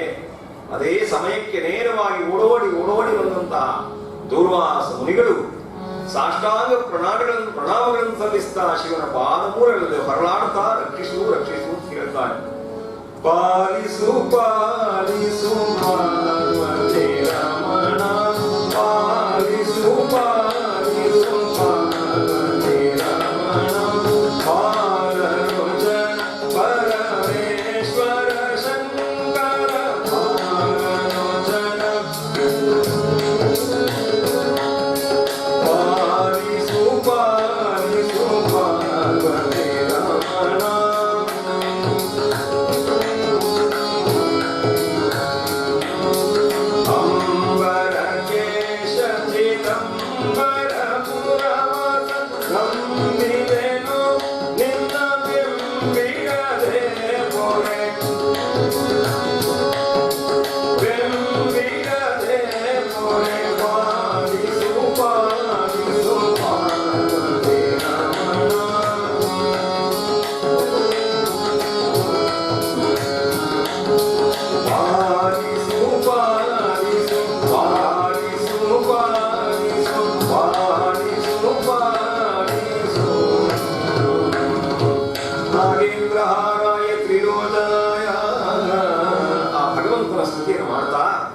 ಈಶ್ವರನಲ್ಲಿ ಪ್ರಾರ್ಥನೆ ಮಾಡುವಾಗ ಈ ದೂರ್ವಾಸರ ಪೂರ್ವಾಪರಗಳನ್ನು ತಿಳಿದುಕೊಂಡಂತಹ ಭಗವಾನ್ ಆ ಶಿವ ವೈರಾಗ್ಯ ಚಕ್ರವರ್ತಿ ಆ ಮುನಿಯನ್ನ ಎತ್ತಿ ಸಮಾಧಾನಗೊಳಿಸ್ತಾ,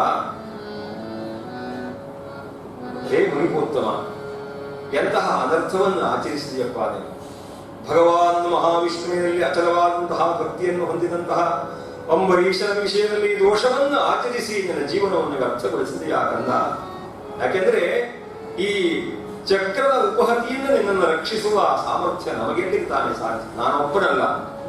ಸನಕದಾರದ ಜನಕ ಬ್ರಹ್ಮನು ಸನಕದಾರದ ಜನಕ ಬ್ರಹ್ಮನು ಕನದ ಪಾಂತದ ಕವಿರನಾಥು ಮಹರ್ಷಿ ಮರೀಚಿ ದೇವರ ಸಹಿತನಾವೆಲ್ಲ ಅನವನತ ಶ್ರೀಹರಿಯ ಸೇವಿಪ ಅನುಚರರು ಅವನ ಶಸ್ತ್ರವ ಕಣಿಸಲಾಗೆ ಬೆದರುವೆವು ಶರಣಾಗು ನೀನಗೆ ತಣಿಸಲಾಪೆವು ಬೆದರುವೆವು ಶರಣಾಗು ನೀನಗೆ.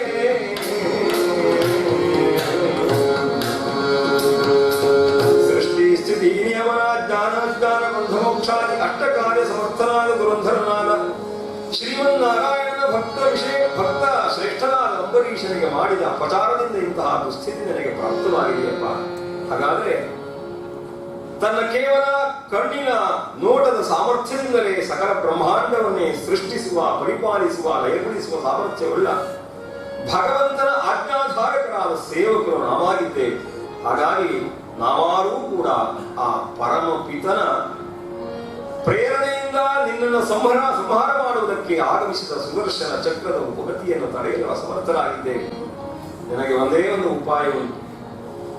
ಆ ಭಗವಂತನಲ್ಲಿ, ಶ್ರೀಮನ್ ನಾರಾಯಣನಲ್ಲಿ ಹೋಗಿ ವೈಕುಂಠಕ್ಕೆ ಹೋಗಿ ಅವನನ್ನ ಪ್ರಸನ್ನಗೊಳಿಸಿಕೊಂಡರೆ ನಿನ್ನ ಬದುಕು ಹಸನಾದೀತು, ನಿನ್ನ ಪ್ರಾಣ ಸಂರಕ್ಷಣೆ ಆದೀತು ಅಂತ ಹೇಳುವಾಗ ತಾನು ಮಾಡಿದ ಪಾಪಕ್ಕಾಗಿ ಪಶ್ಚಾತ್ತಾಪವನ್ನು ಪಡುತ್ತಾ ಕ್ಷಣ ಮಾತ್ರವೂ ನಿಂತುಕೊಳ್ಳದೆ ನೇರವಾಗಿ ಓಡೋಡಿ ಬರುತ್ತಾ ಇದ್ದಾನೆ. ವೈಕುಂಠದ ಆ ಭವ್ಯವಾದಂತಹ ಮಹಾದ್ವಾರದಲ್ಲಿ ಮುನ್ನುಗ್ಗುತ್ತಾ ನಾರಾಯಣ ನಾರಾಯಣಾಯ ನಲಿದಾಯ ಲೋಚನಾಯ ನಾಮಾವಶೇಷಿತ ಮಹಾಪರಿವೈಭವಾಯ ನಾನಾಚರಾಚರ ವಿಧಾಯಕ ಜನ್ಮದೇಶನಾಭಿಕುಟಾಯ ಪುರುಷಾಯ ನಮಃ ಪರಸ್ಮೈ ಪುರುಷಾಯ ನಮಃ ಪರಸ್ಮೈ ಪುರುಷಾಯ ನಮಃ ಪರಸ್ಮೈ. ಆ ಸುದರ್ಶನ ಚಕ್ರ ಅಟ್ಟಿಸಿಕೊಂಡು ಬರ್ತಾ ಇರುವ ಕಾರಣದಿಂದ ಭಯಗ್ರಸ್ತನಾಗಿದ್ದಾನೆ. ತಾನು ಮಾಡಿದಂತಹ ಪಾಪಕ್ಕಾಗಿ ಲಜ್ಜೆಯನ್ನು ಅನುಭವಿಸ್ತಾ ಭಗವಂತನ ಪಾದಗಳನ್ನು ಗಟ್ಟಿಯಾಗಿ ಎಳೆದುಕೊಂಡು ಸಾಷ್ಟಾಂಗ ನಮಸ್ಕಾರ ಮಾಡ್ತಾ ಕೃತಾಗ ಸಮ್ಮಾಂ ಅವ ವಿಶ್ವಭಾವನಾ, ಹೇ ವಿಶ್ವದ ಸಂರಕ್ಷಣಾದ ಭಗವಂತನೇ, ಶ್ರೀಮನ್ನಾರಾಯಣನೇ, ನನ್ನನ್ನು ಸಂರಕ್ಷಣೆ ಮಾಡುವ, ನಾನು ಪಾಪವನ್ನು ಮಾಡಿ ನಿನ್ನ ಬಳಿಯಲ್ಲಿ ಬರ್ತಾ ಇದ್ದೇನೆ ಅಂತ ಹೇಳುವಾಗ ಭಗವಂತ ಏನು ಹೇಳಿದ್ರೆ, ಅಹಂ ಭಕ್ತ ಪರಾಧೀನೋ, ಹೇ ಮುನಿಕೋತ್ತಮ ದುರ್ವಾಸ, ನಾನು ಸರ್ವತಂತ್ರ ಸ್ವತಂತ್ರ ಅಂತ ಭಾವಿಸಿದೇನೋ? ನಾನಲ್ಲವಪ್ಪ, ಸರ್ವತಂತ್ರ ಸ್ವತಂತ್ರ ನಾನಲ್ಲ. ನನ್ನನ್ನು ನೋಡಿಕೊಳ್ಳುವವರು ಇದ್ದಾರೆ, ನನ್ನನ್ನ ತಮ್ಮ ವಶದಲ್ಲಿ ಇರಿಸಿಕೊಂಡವರಿದ್ದಾರೆ. ಅಹಂ ಭಕ್ತ ಪರಾಧೀನೋ ಸ್ವತಂತ್ರ ಇವತ್ವಿಕ, ನನ್ನನ್ನು ಯಾರು ಕಟ್ಟಾಕಿದ್ದಾರೆ ಗೊತ್ತೇ? ನನ್ನ ಭಕ್ತರನ್ನು ಹಿಡ್ಕೊಂಡಿದ್ದಾರಪ್ಪ. ಸಾಧು ವಿಗ್ರಸ್ತ ಹೃದಯೋ ಭಕ್ತಿ ಭಕ್ತ ಜನಪ್ರಿಯ, ಆ ಭಗವಂತನಿಗೆ ಭಕ್ತರ ಕುರಿತಾಗಿ ಎಷ್ಟು ಪ್ರೀತಿ ವಾತ್ಸಲ್ಯ. ಸಾಧವೋ ಹೃದಯಂ ಮಹ್ಯಂ, ನನ್ನ ಹೃದಯ ಸ್ವರೂಪ ನನ್ನ ಭಕ್ತರು. ಸಾಧೂನಾಂ ಹೃದಯಂ ತ್ವಹಂ, ಸಾಧುಗಳು ಸದಾ ನನ್ನ ಕುರಿತಾಗಿ ರಾತ್ರಿ ಹಗಲು ಕ್ಷಣ ಕ್ಷಣವೂ ನನ್ನನ್ನು ಕುರಿತಾಗಿ ಚಿಂತನೆ ಮಾಡ್ತಾ ಇರ್ತಾರಪ್ಪ. ಮದನ್ಯರ್ತೆ ನ ಜಾನಂತಿ ನಾಹಂ ತೇಭ್ಯೋ ಮನಾಗತಿ, ಸ್ವತಃ ನನ್ನ ಕೈ ಹಿಡಿದ ಪತ್ನಿ ಲಕ್ಷ್ಮೀದೇವಿಗಿಂತ ಅಧಿಕವಾಗಿ ನನಗೆ ಭಕ್ತರ ವಿಷಯದಲ್ಲಿ ಪ್ರೀತಿ ಇದೆಯಪ್ಪ. ಹಾಗಾಗಿ ಭಕ್ತರ ಆಣತಿಯನ್ನು ಮೀರುವ ಸಾಮರ್ಥ್ಯ ನನಗಿಲ್ಲ. ಭಕ್ತರೊಳಗಾದಿಹೆನು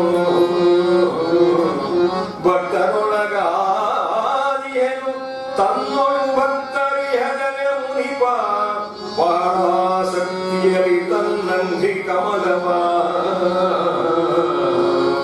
ಅಂಘ್ರಿ ಕಮಲವ ನೆಲೆಗುದಿಹರಾಗಿ, ಸದಾ ನನ್ನ ಪಾದಗಳನ್ನೇ ತಮ್ಮ ಸಂಪತ್ತು ಎಂದು ಭಾವಿಸಿದ ಅನುಕ್ಷಣದಲ್ಲಿ ನನ್ನನ್ನೇ ಧ್ಯಾನಿಸುವ ಭಕ್ತರನ್ನು ಬಿಟ್ಟು ನಾನು ಇರಲಾರಪ್ಪ. ಹಾಗಾಗಿ ನಿನಗೆ ಬಂದ ಆಪತ್ತಿದೆಯಲ್ಲ, ಭಕ್ತ ಶ್ರೇಷ್ಠನಾದ ಅಂಬರೀಷನಿಗೆ ನೀನು ಮಾಡಿದಂತಹ ಯಾವ ದೋಷ ಇದೆಯೋ, ಯಾವುದು ಅಪಚಾರ ಇದೆಯೋ, ಆ ಅಪಚಾರ ಸಹಿಸಲ್ಪಡಬೇಕು, ದೂರ ಆಗಬೇಕು ಅಂತ ಆದ್ರೆ ಭಕ್ತರ ಅಧೀನ ನಾನು. ಹಾಗಾಗಿ ಭಕ್ತರ ಬಳಿಯಲ್ಲಿ ಹೋಗಿ ಕ್ಷಮಾಯಾಚನೆ ಮಾಡು. ಭಕ್ತರ ಅಧೀನ ನಾನು,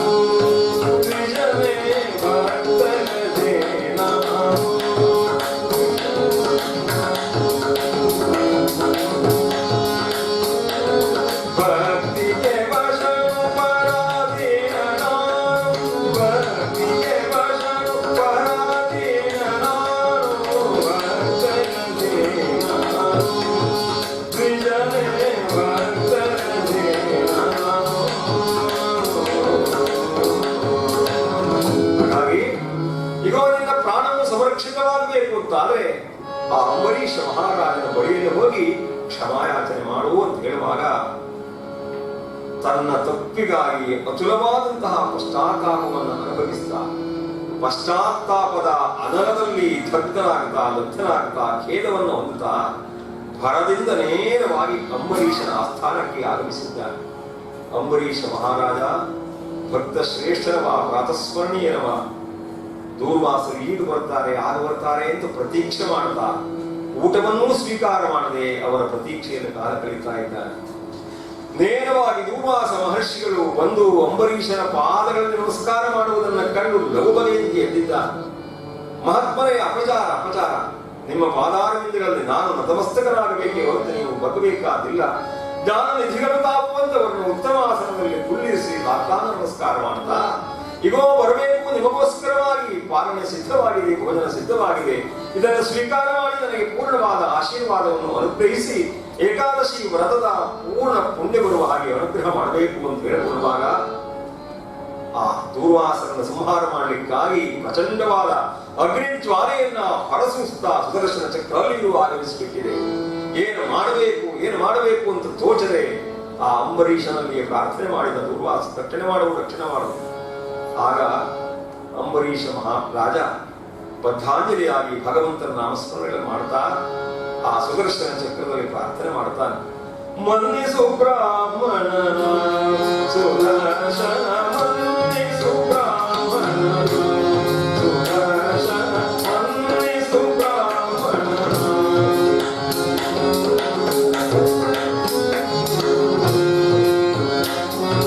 ಶ್ರೀಹರಿ ಪ್ರಿಯನೇ ಹರಿಮರ್ದನ, ಶ್ರೀಹರಿ ಪ್ರಿಯನೇ ಹರಿಮರ್ದನ.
ಅಂಬರೀಷ ಮಹಾರಾಜ ಬದ್ಧಾಂಜಲಿಯಾಗಿ ಭಕ್ತಿ ಶ್ರದ್ಧೆಗಳಿಂದ ಆ ಭಗವಂತನಲ್ಲಿ ಪ್ರಾರ್ಥನೆ ಮಾಡಿದನೋ, ಆ ಸುದರ್ಶನ ಚಕ್ರದಲ್ಲಿ ತನ್ನ ಪ್ರಾರ್ಥನೆಯನ್ನು ಸಲ್ಲಿಸಿದನೋ, ತಕ್ಷಣದಲ್ಲಿ ಆ ಸುದರ್ಶನ ಚಕ್ರ ಅತ್ಯಂತ ಶಾಂತವಾದ ಸ್ವರೂಪದಲ್ಲಿ ಅರಮನೆಯ ಶಸ್ತ್ರಾಗಾರವನ್ನು ಪ್ರವೇಶ ಮಾಡಿದೆಯಂತೆ.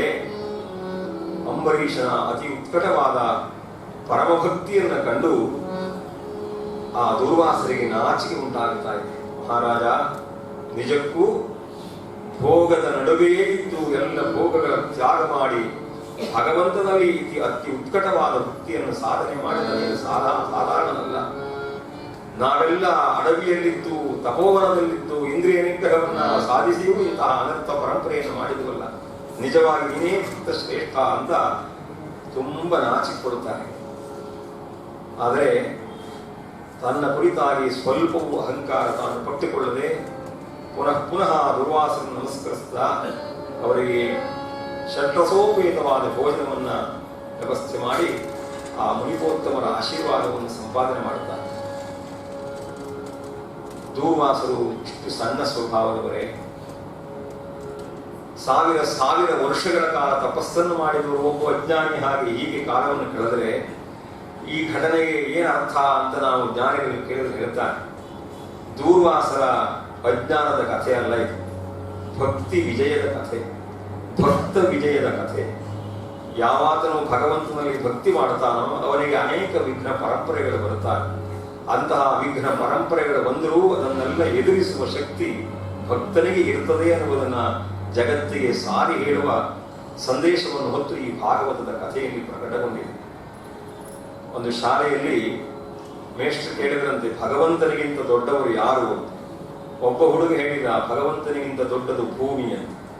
ಸರಿ ಉತ್ತರ ಅಲ್ಲ. ಇನ್ನೊಬ್ಬ ಹೇಳಿದ ಆಕಾಶ, ಮತ್ತೊಬ್ಬ ಹೇಳಿದ ಸಮುದ್ರ. ಯಾವ ಉತ್ತರವೂ ಸರಿ ಬರಲಿಲ್ಲ. ಒಬ್ಬ ಹೇಳಿದಂತೆ, ಭಗವಂತನಿಗಿಂತ ದೊಡ್ಡವನು ಭಗವಂತನ ಭಕ್ತ. ನಿಜವಾದ ಉತ್ತರ. ಯಾಕೆಂದ್ರೆ ಅಖಿಲಾಂಡ ಕೋಟಿ ಬ್ರಹ್ಮಾಂಡವನ್ನೇ ತನ್ನ ಗರ್ಭದಲ್ಲಿ ಧರಿಸಿಕೊಂಡಂತಹ ಭಗವಂತ, ಅವನನ್ನ ಭಕ್ತನಾದವನು ತನ್ನ ಹೃದಯದಲ್ಲಿ ಇರಿಸಿಕೊಳ್ತಾನಲ್ಲ. ಹಾಗಾಗಿ ದೇವರಿಗಿಂತ ದೊಡ್ಡವನು ದೇವರು ಭಕ್ತ ಆಗಲಿಲ್ವೇ? ಆಂಜನೇಯನ ಚಿತ್ರವನ್ನು ನೋಡ್ತೇವೆ. ಅವನ ಎದೆಯನ್ನು ಸೀಡಿ ತೋರಿಸ್ತಾನೆ. ಸೀತಾ, ರಾಮ, ಲಕ್ಷ್ಮಣರ ಆ ಭವ್ಯ ಚಿತ್ರವನ್ನು ಆಂಜನೇಯನ ಹೃದಯದಲ್ಲಿ ನಾವು ನೋಡುತ್ತೇವೆ. ಹಾಗಾಗಿ ಭಗವಂತನಿಗಿಂತ ಭಗವಂತನ ಭಕ್ತ ದೊಡ್ಡವ ಅಂತ ಸಂದೇಶವನ್ನು ಹೇಳ್ತಾರೆ. ಭಗವಂತನಿಗೆ ಇದು ಪ್ರೀತಿ ಅಂತ.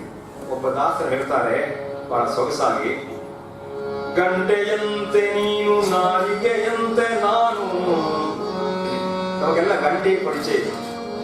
ಆ ಗಂಟೆಯ ನಾದ ಹೊರಹೊಮ್ಮಬೇಕು ಅಂತ ಅಂದ್ರೆ ಕೇವಲ ಆ ಹೊರಗಿನ ಕವಚ ಇದ್ರೆ ಸಾಕಾಗ್ತದೆಯೇ? ಗಂಟೆಯಂತೆ ನೀನು ನಾಲಿಗೆಯಂತೆ ನಾನು. ಒಳಗಡೆ ನಾಲಿಗೆ ಇರಬೇಕು ಗಂಟೆಗೆ, ಈಗ ಬಾರಿಸ್ಲಿಕ್ಕೆ.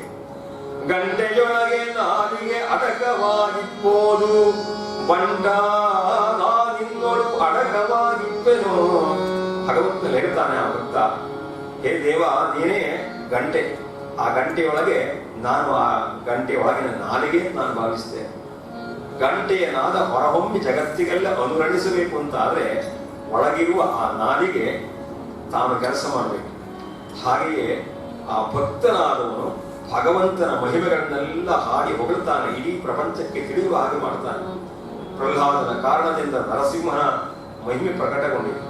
ಅಂಬರೀಷನ ಕಾರಣದಿಂದಾಗಿ ಮಹಾವಿಷ್ಣುವಿನ ಭಕ್ತ ಪಾರಮ್ಯ ಅನ್ನೋದು ಜಗತ್ತಿಗೆ ಸ್ಪಷ್ಟವಾಗಿ ಗೋಚರವಾಗ್ತಾ ಇದೆ. ನೆಂಟತನವು ನಿನಗೆನಗೆ ಹೀಗುಂಟು ವೈಕುಂಠ ಮೂರ್ತಿ ರಂಗ ಗೋಪಾಲ ವಿಠಲ ಬಂಡರಿಂದಲೇ ನಿನ್ನ ಭಾಗ್ಯ ಶೋಭಿಸುವುದು. ಹಾಗಾಗಿ ಬಂಡರಿಂದಲೇ ಭಗವಂತನ ಭಾಗ್ಯ ಶೋಭಾಯಮಾನವಾಗುತ್ತದೆ.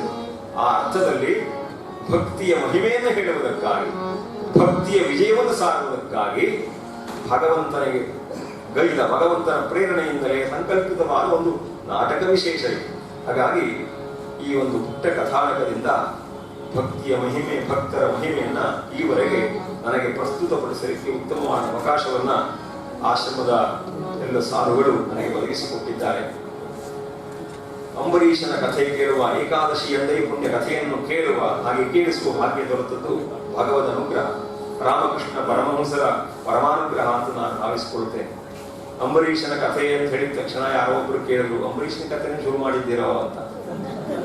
ದುರ್ದೈವ, ನಮ್ಮ ಗ್ರಹಚಾರಕ್ಕೆ ನಮ್ಮ ಇತಿಹಾಸ, ಪುರಾಣ ಪರಂಪರೆಗಳೆಲ್ಲ ನಾಶವಾಗಿ ಹೋಗ್ಬಿಟ್ಟಿದೆ. ನಮ್ಮಲ್ಲಿ ಅಂಬರೀಷ ಅಂತ ಹೇಳಿದ ತಕ್ಷಣ ಅಲ್ಲಿಗೆ ಹೋಗ್ತದೆ, ಮಂಡ್ಯದ ಕಡೆಗೆ ಎಷ್ಟೋ ಜನ. ಆದರೆ ಅಂತಹ ಅಂಬರೀಷನ ಕಥೆಯನ್ನು ಶುರು ಮಾಡಿಲ್ವಪ್ಪ. ನಮ್ಮಲ್ಲಿ ಬೇರೆ ಒಂದು ಕಥೆ ಇದೆ. ಪ್ರಹ್ಲಾದ, ನಾರದ, ಪರಾಶರ, ಪುಂಡರೀಕ, ವ್ಯಾಸ, ಅಂಬರೀಷ, ಶುಕಶೌನಕ, ಭೀಷ್ಮ, ಕಾವ್ಯ, ರುಕ್ಮಾಂಗದಾರ್ಜುನ, ವಸಿಷ್ಠ, ವಿಭೀಷಣಾದಿ ಧನ್ಯಾನಿಮಾನ್ ಪರಮ ಭಾಗವತಾನ್ ಸ್ಮರ. ಪ್ರಾತಸ್ಮರಣೀಯರಾದಂತಹ ಭಕ್ತೋತ್ತಮರ ಯಾದಿಯನ್ನೇ ಕೊಟ್ಟಿದ್ದಾರೆ. ಪ್ರಹ್ಲಾದ, ನಾರದ, ಪರಾಶರ, ಪುಂಡರೀಕ, ವ್ಯಾಸ, ಅಂಬರೀಷ, ಶುಕ, ಶೌನಕ ಇವರೆಲ್ಲ ಇದ್ದಾರೆ. ಅಂತಹ ಪ್ರಾತಸ್ಮರಣೀಯ ಭಕ್ತೋತ್ತಮರಲ್ಲಿ ಅಗ್ರಪಂಕ್ತಿಯಲ್ಲಿ ಬರುವಂತಹ ಅಂಬರೀಷ ಮಹಾರಾಜನ ಕಥೆಯನ್ನ ನೀವೆಲ್ಲ ಶ್ರದ್ಧೆಯಿಂದ ಕೇಳಿದ್ದೀರಿ. ಎಲ್ಲ ಈ ಆಶ್ರಮದ ಇತಿ ಪರಂಪರೆಗೆ ನನ್ನ ಅನಂತ ಪ್ರಣಾಮಗಳು. ಅಧ್ಯಕ್ಷ ಸ್ಥಾನವನ್ನು ವಹಿಸಿಕೊಟ್ಟಂತಹ ನೀವೆಲ್ಲ ನಿದ್ರಾಜಾಟ್ಯಕ್ಕೆ ವಶರಾಗದೆ, ಹರಿಕಥೆಯ ಆಶ್ರಮದಲ್ಲಿ ವಿಜೃಂಭಣೆಯಿಂದ ಆಯಿತು ಅಂತ ಹೇಳುವ ಹಾಗಾಗದೆ. ನಮ್ಮಲ್ಲಿ ವಿಜೃಂಭಣೆ ಅಂದ್ರೆ ವಿಚಿತ್ರ ವಿರುದ್ಧ ಅರ್ಥ ಬರುತ್ತದೆ. ಜೃಂಭಣ ಅಂದ್ರೆ ಆಕಳಿಕೆ ಅಂತ ಅರ್ಥ. ವಿಜೃಂಭಣೆ ಅಂದ್ರೆ ಹರಿಕಥೆ ಕೇಳುವಾಗ ತುಂಬಾ ಜನ ಆಕಳಿಕೆ ಎತ್ತಿದ್ರು ಅಂತ ಅರ್ಥ ಬಂದ್ಬಿಡ್ತದೆ. ಹಾಗಾಗದೆ, ಹೆಚ್ಚು ಆಕಳಿಸದೆ, ಹೊರಕ್ಕೆ ಹೊಡೆಯದೆ, ನಿದ್ರೆ ಮಾಡದೆ, ಬಹಳ ಶ್ರದ್ಧೆಯಿಂದ ಹರಿಕಥೆ ಕೇಳಿದ ಎಲ್ಲ ತಾಯಂದಿರಿಗೆ, ಹಾಗೆ ಎಲ್ಲ ನಮ್ಮ ಸ್ನೇಹಿತರಿಗೆ, ಹಿರಿಯರಿಗೆ ಅನಂತಾನಂತ ಪ್ರಣಾಮಗಳನ್ನು ಸಲ್ಲಿಸ್ತಾ, ನಮ್ಮ ಪ್ರೀತಿಯ ಸ್ನೇಹಿತರಾದಂತಹ ಮಹೇಶ್ ಭಟ್ ಅವರಿಗೂ ಹಾಗೂ ರಮೇಶ್ ಅವರಿಗೂ ಅನಂತ ಧನ್ಯವಾದಗಳಿಂದ ಇವತ್ತಿನ ಈ ಕಾರ್ಯಕ್ರಮಕ್ಕೆ ಮಂಗಳವನ್ನು ಮಾಡುವಂತೆ ಇಂತಹ ಅವಕಾಶಗಳು ಹೆಚ್ಚು ಬರಲಿ. ಯಾಕೆಂದ್ರೆ ನಮ್ಮಲ್ಲಿ ಸದ್ವಿಚಾರಗಳು, ಕಲೆಗಳು ಹೆಚ್ಚು ಪ್ರಚುರಗೊಳ್ಳಬೇಕು ಅಂದರೆ ಅವಕಾಶ ಕಲ್ಪಿಸಿಕೊಳ್ಳಬೇಕು. ಹಾಲು ಮಾರುವವರು ತುಂಬ ಕಷ್ಟಪಡಬೇಕು. ಅಲ್ಪ ಹಾಲು ಮಾರುವವರು ಕಷ್ಟಪಡುವ ಕೆಲಸವೇ ಇಲ್ಲ. ಎಲ್ಲೋ ಮೂಲೆಯಲ್ಲಿ ಒಂದು ಬೋರ್ ಇಲ್ಲದೆ ಇದ್ದರೂ ಜನ ಅಲ್ಲಿಯೇ ಹೋಗಿ ಕೊಂಡ್ಕೊಳ್ತಾರೆ.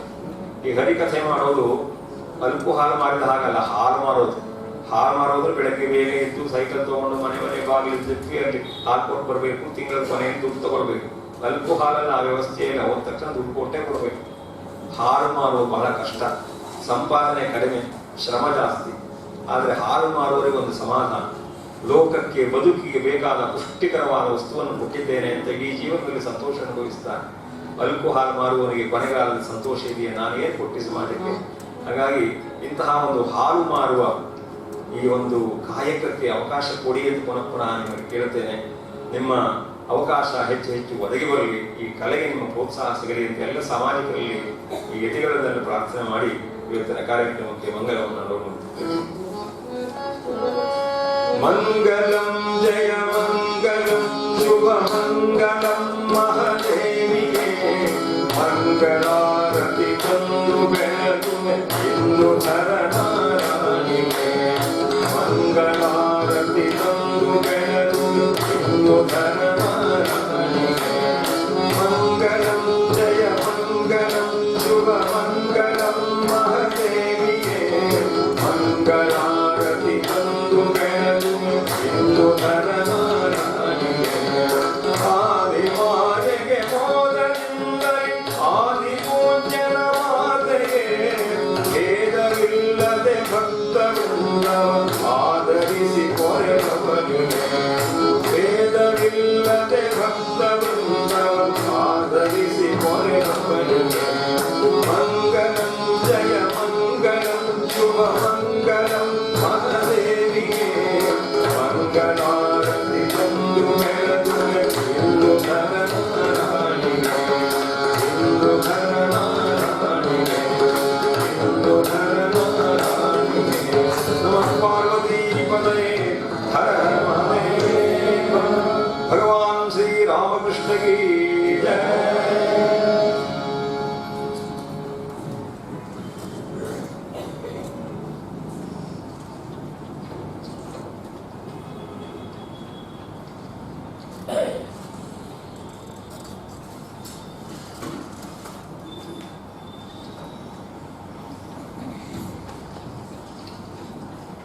ಸಹೃದಯ ಭಕ್ತ ಬಂಧುಗಳು, ಏಕಾದಶಿಯ ಈ ಪವಿತ್ರ ದಿನದಂದು ಭಕ್ತ ಅಂಬರೀಷನ ಅರಮನೆಯಲ್ಲಿ ಮಂಗಳಮೂರ್ತಿಯಾದ ಮಹಾವಿಷ್ಣುವಿನ ಆರಾಧನೆಯಲ್ಲಿ ಪಾಲ್ಗೊಳ್ಳುವ ಅವಕಾಶ ನಮಗೆಲ್ಲರಿಗೂ ದೊರಕಿ ನಾವೆಲ್ಲರೂ ಧನ್ಯ ಜೀವರಾಗಿದ್ದೇವೆ. ಆ ಒಂದು ಸಮಾರಂಭದಲ್ಲಿ ನಾವೆಲ್ಲರೂ ಪಾಲ್ಗೊಂಡ್ವಿ. ಪರಸ್ಪರ ವಿರುದ್ಧ ಧ್ರುವಗಳಾದಂಥ ಕ್ರೋಧ ಮತ್ತು ಭಕ್ತಿ ಇವುಗಳ ಸ್ವರೂಪ ಪರಿಣಾಮಗಳನ್ನು ವಿದ್ವತ್ಪೂರ್ಣವಾದಂತಹ ಶೈಲಿಯಲ್ಲಿ ಭಕ್ತಿ ಮಾರ್ಗದ ತಾತ್ವಿಕ ವಿಶ್ಲೇಷಣೆಯ ಮೂಲಕ ಭಕ್ತ ಭಗವಂತನ ನಡುವಿನ ಸಂಬಂಧದ ಸ್ವರೂಪವನ್ನು ನಮಗೆ ಮನದಟ್ಟಾಗುವಂತೆ ಹರಿಕಥೆ ಮಾಡಿದ್ದಾರೆ ಕೀರ್ತನಕಾರರಾದಂತಹ ವಿದ್ವಾನ್ ಶ್ರೀ ಶಂಕರ ಭಟ್ಟರು. ಶ್ರೀಯುತರಿಗೆ ಮುಂಬೈ ಶ್ರೀರಾಮಕೃಷ್ಣ ಮಠದ ಅಧ್ಯಕ್ಷರಾದಂಥ ಪೂಜನೀಯ ಶ್ರೀಮತ್ ಸ್ವಾಮಿ ಮುಕ್ತಿದಾಂಜಿ ಮಹಾರಾಜರು ದಯಮಾಡಿ ವೇದಿಕೆಗೆ ಬಂದು ಗೌರವಾರ್ಪಣೆ ಮಾಡಬೇಕು ಅಂತ ಕೇಳ್ಕೊಳ್ತೀನಿ. ಈ ಒಂದು ಕಥೆಯ ವಿಶೇಷ ಏನಂದರೆ, ಭಕ್ತಿಯ ಮಹಿಮೆಯನ್ನು ಹೆಚ್ಚಿಸುವುದಕ್ಕೆ ದುರ್ವಾಸವನಿಗಳ ಕ್ರೋಧ ತನಗೆ ತಾನೇ ಸುವರ್ಣದ ಚೌಕಟ್ಟಾಗಿರುವಂಥದ್ದು. ಅದರ ಮಹಿಮೆಯನ್ನು ಸಾದೃಶ್ಯದ ಮೂಲಕ ಅದು ಸುವ್ಯಕ್ತಗೊಳಿಸಿದೆ. ಭಕ್ತರ ಪರವಾಗಿ ಮತ್ತು ಆಶ್ರಮದ ಪರವಾಗಿ ವಿದ್ವಾನ್ ಶಂಕರ ಭಟ್ಟರಿಗೆ ಅನಂತ ಅನಂತ ವಂದನೆಗಳನ್ನು ಅರ್ಪಣೆ ಮಾಡುತ್ತೇವೆ.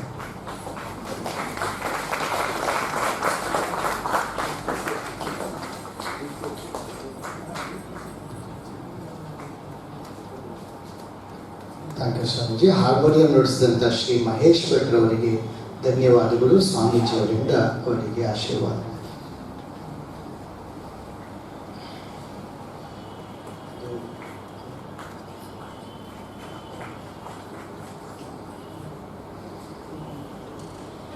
Thank you sir. ಮಿತ್ರರಾದಂಥ ಶ್ರೀ ರಮೇಶ್ ಜನ್ನೂರ್ ಅವರಿಗೆ ಸ್ವಾಮೀಜಿಯವರಿಂದ ಆಶೀರ್ವಾದ.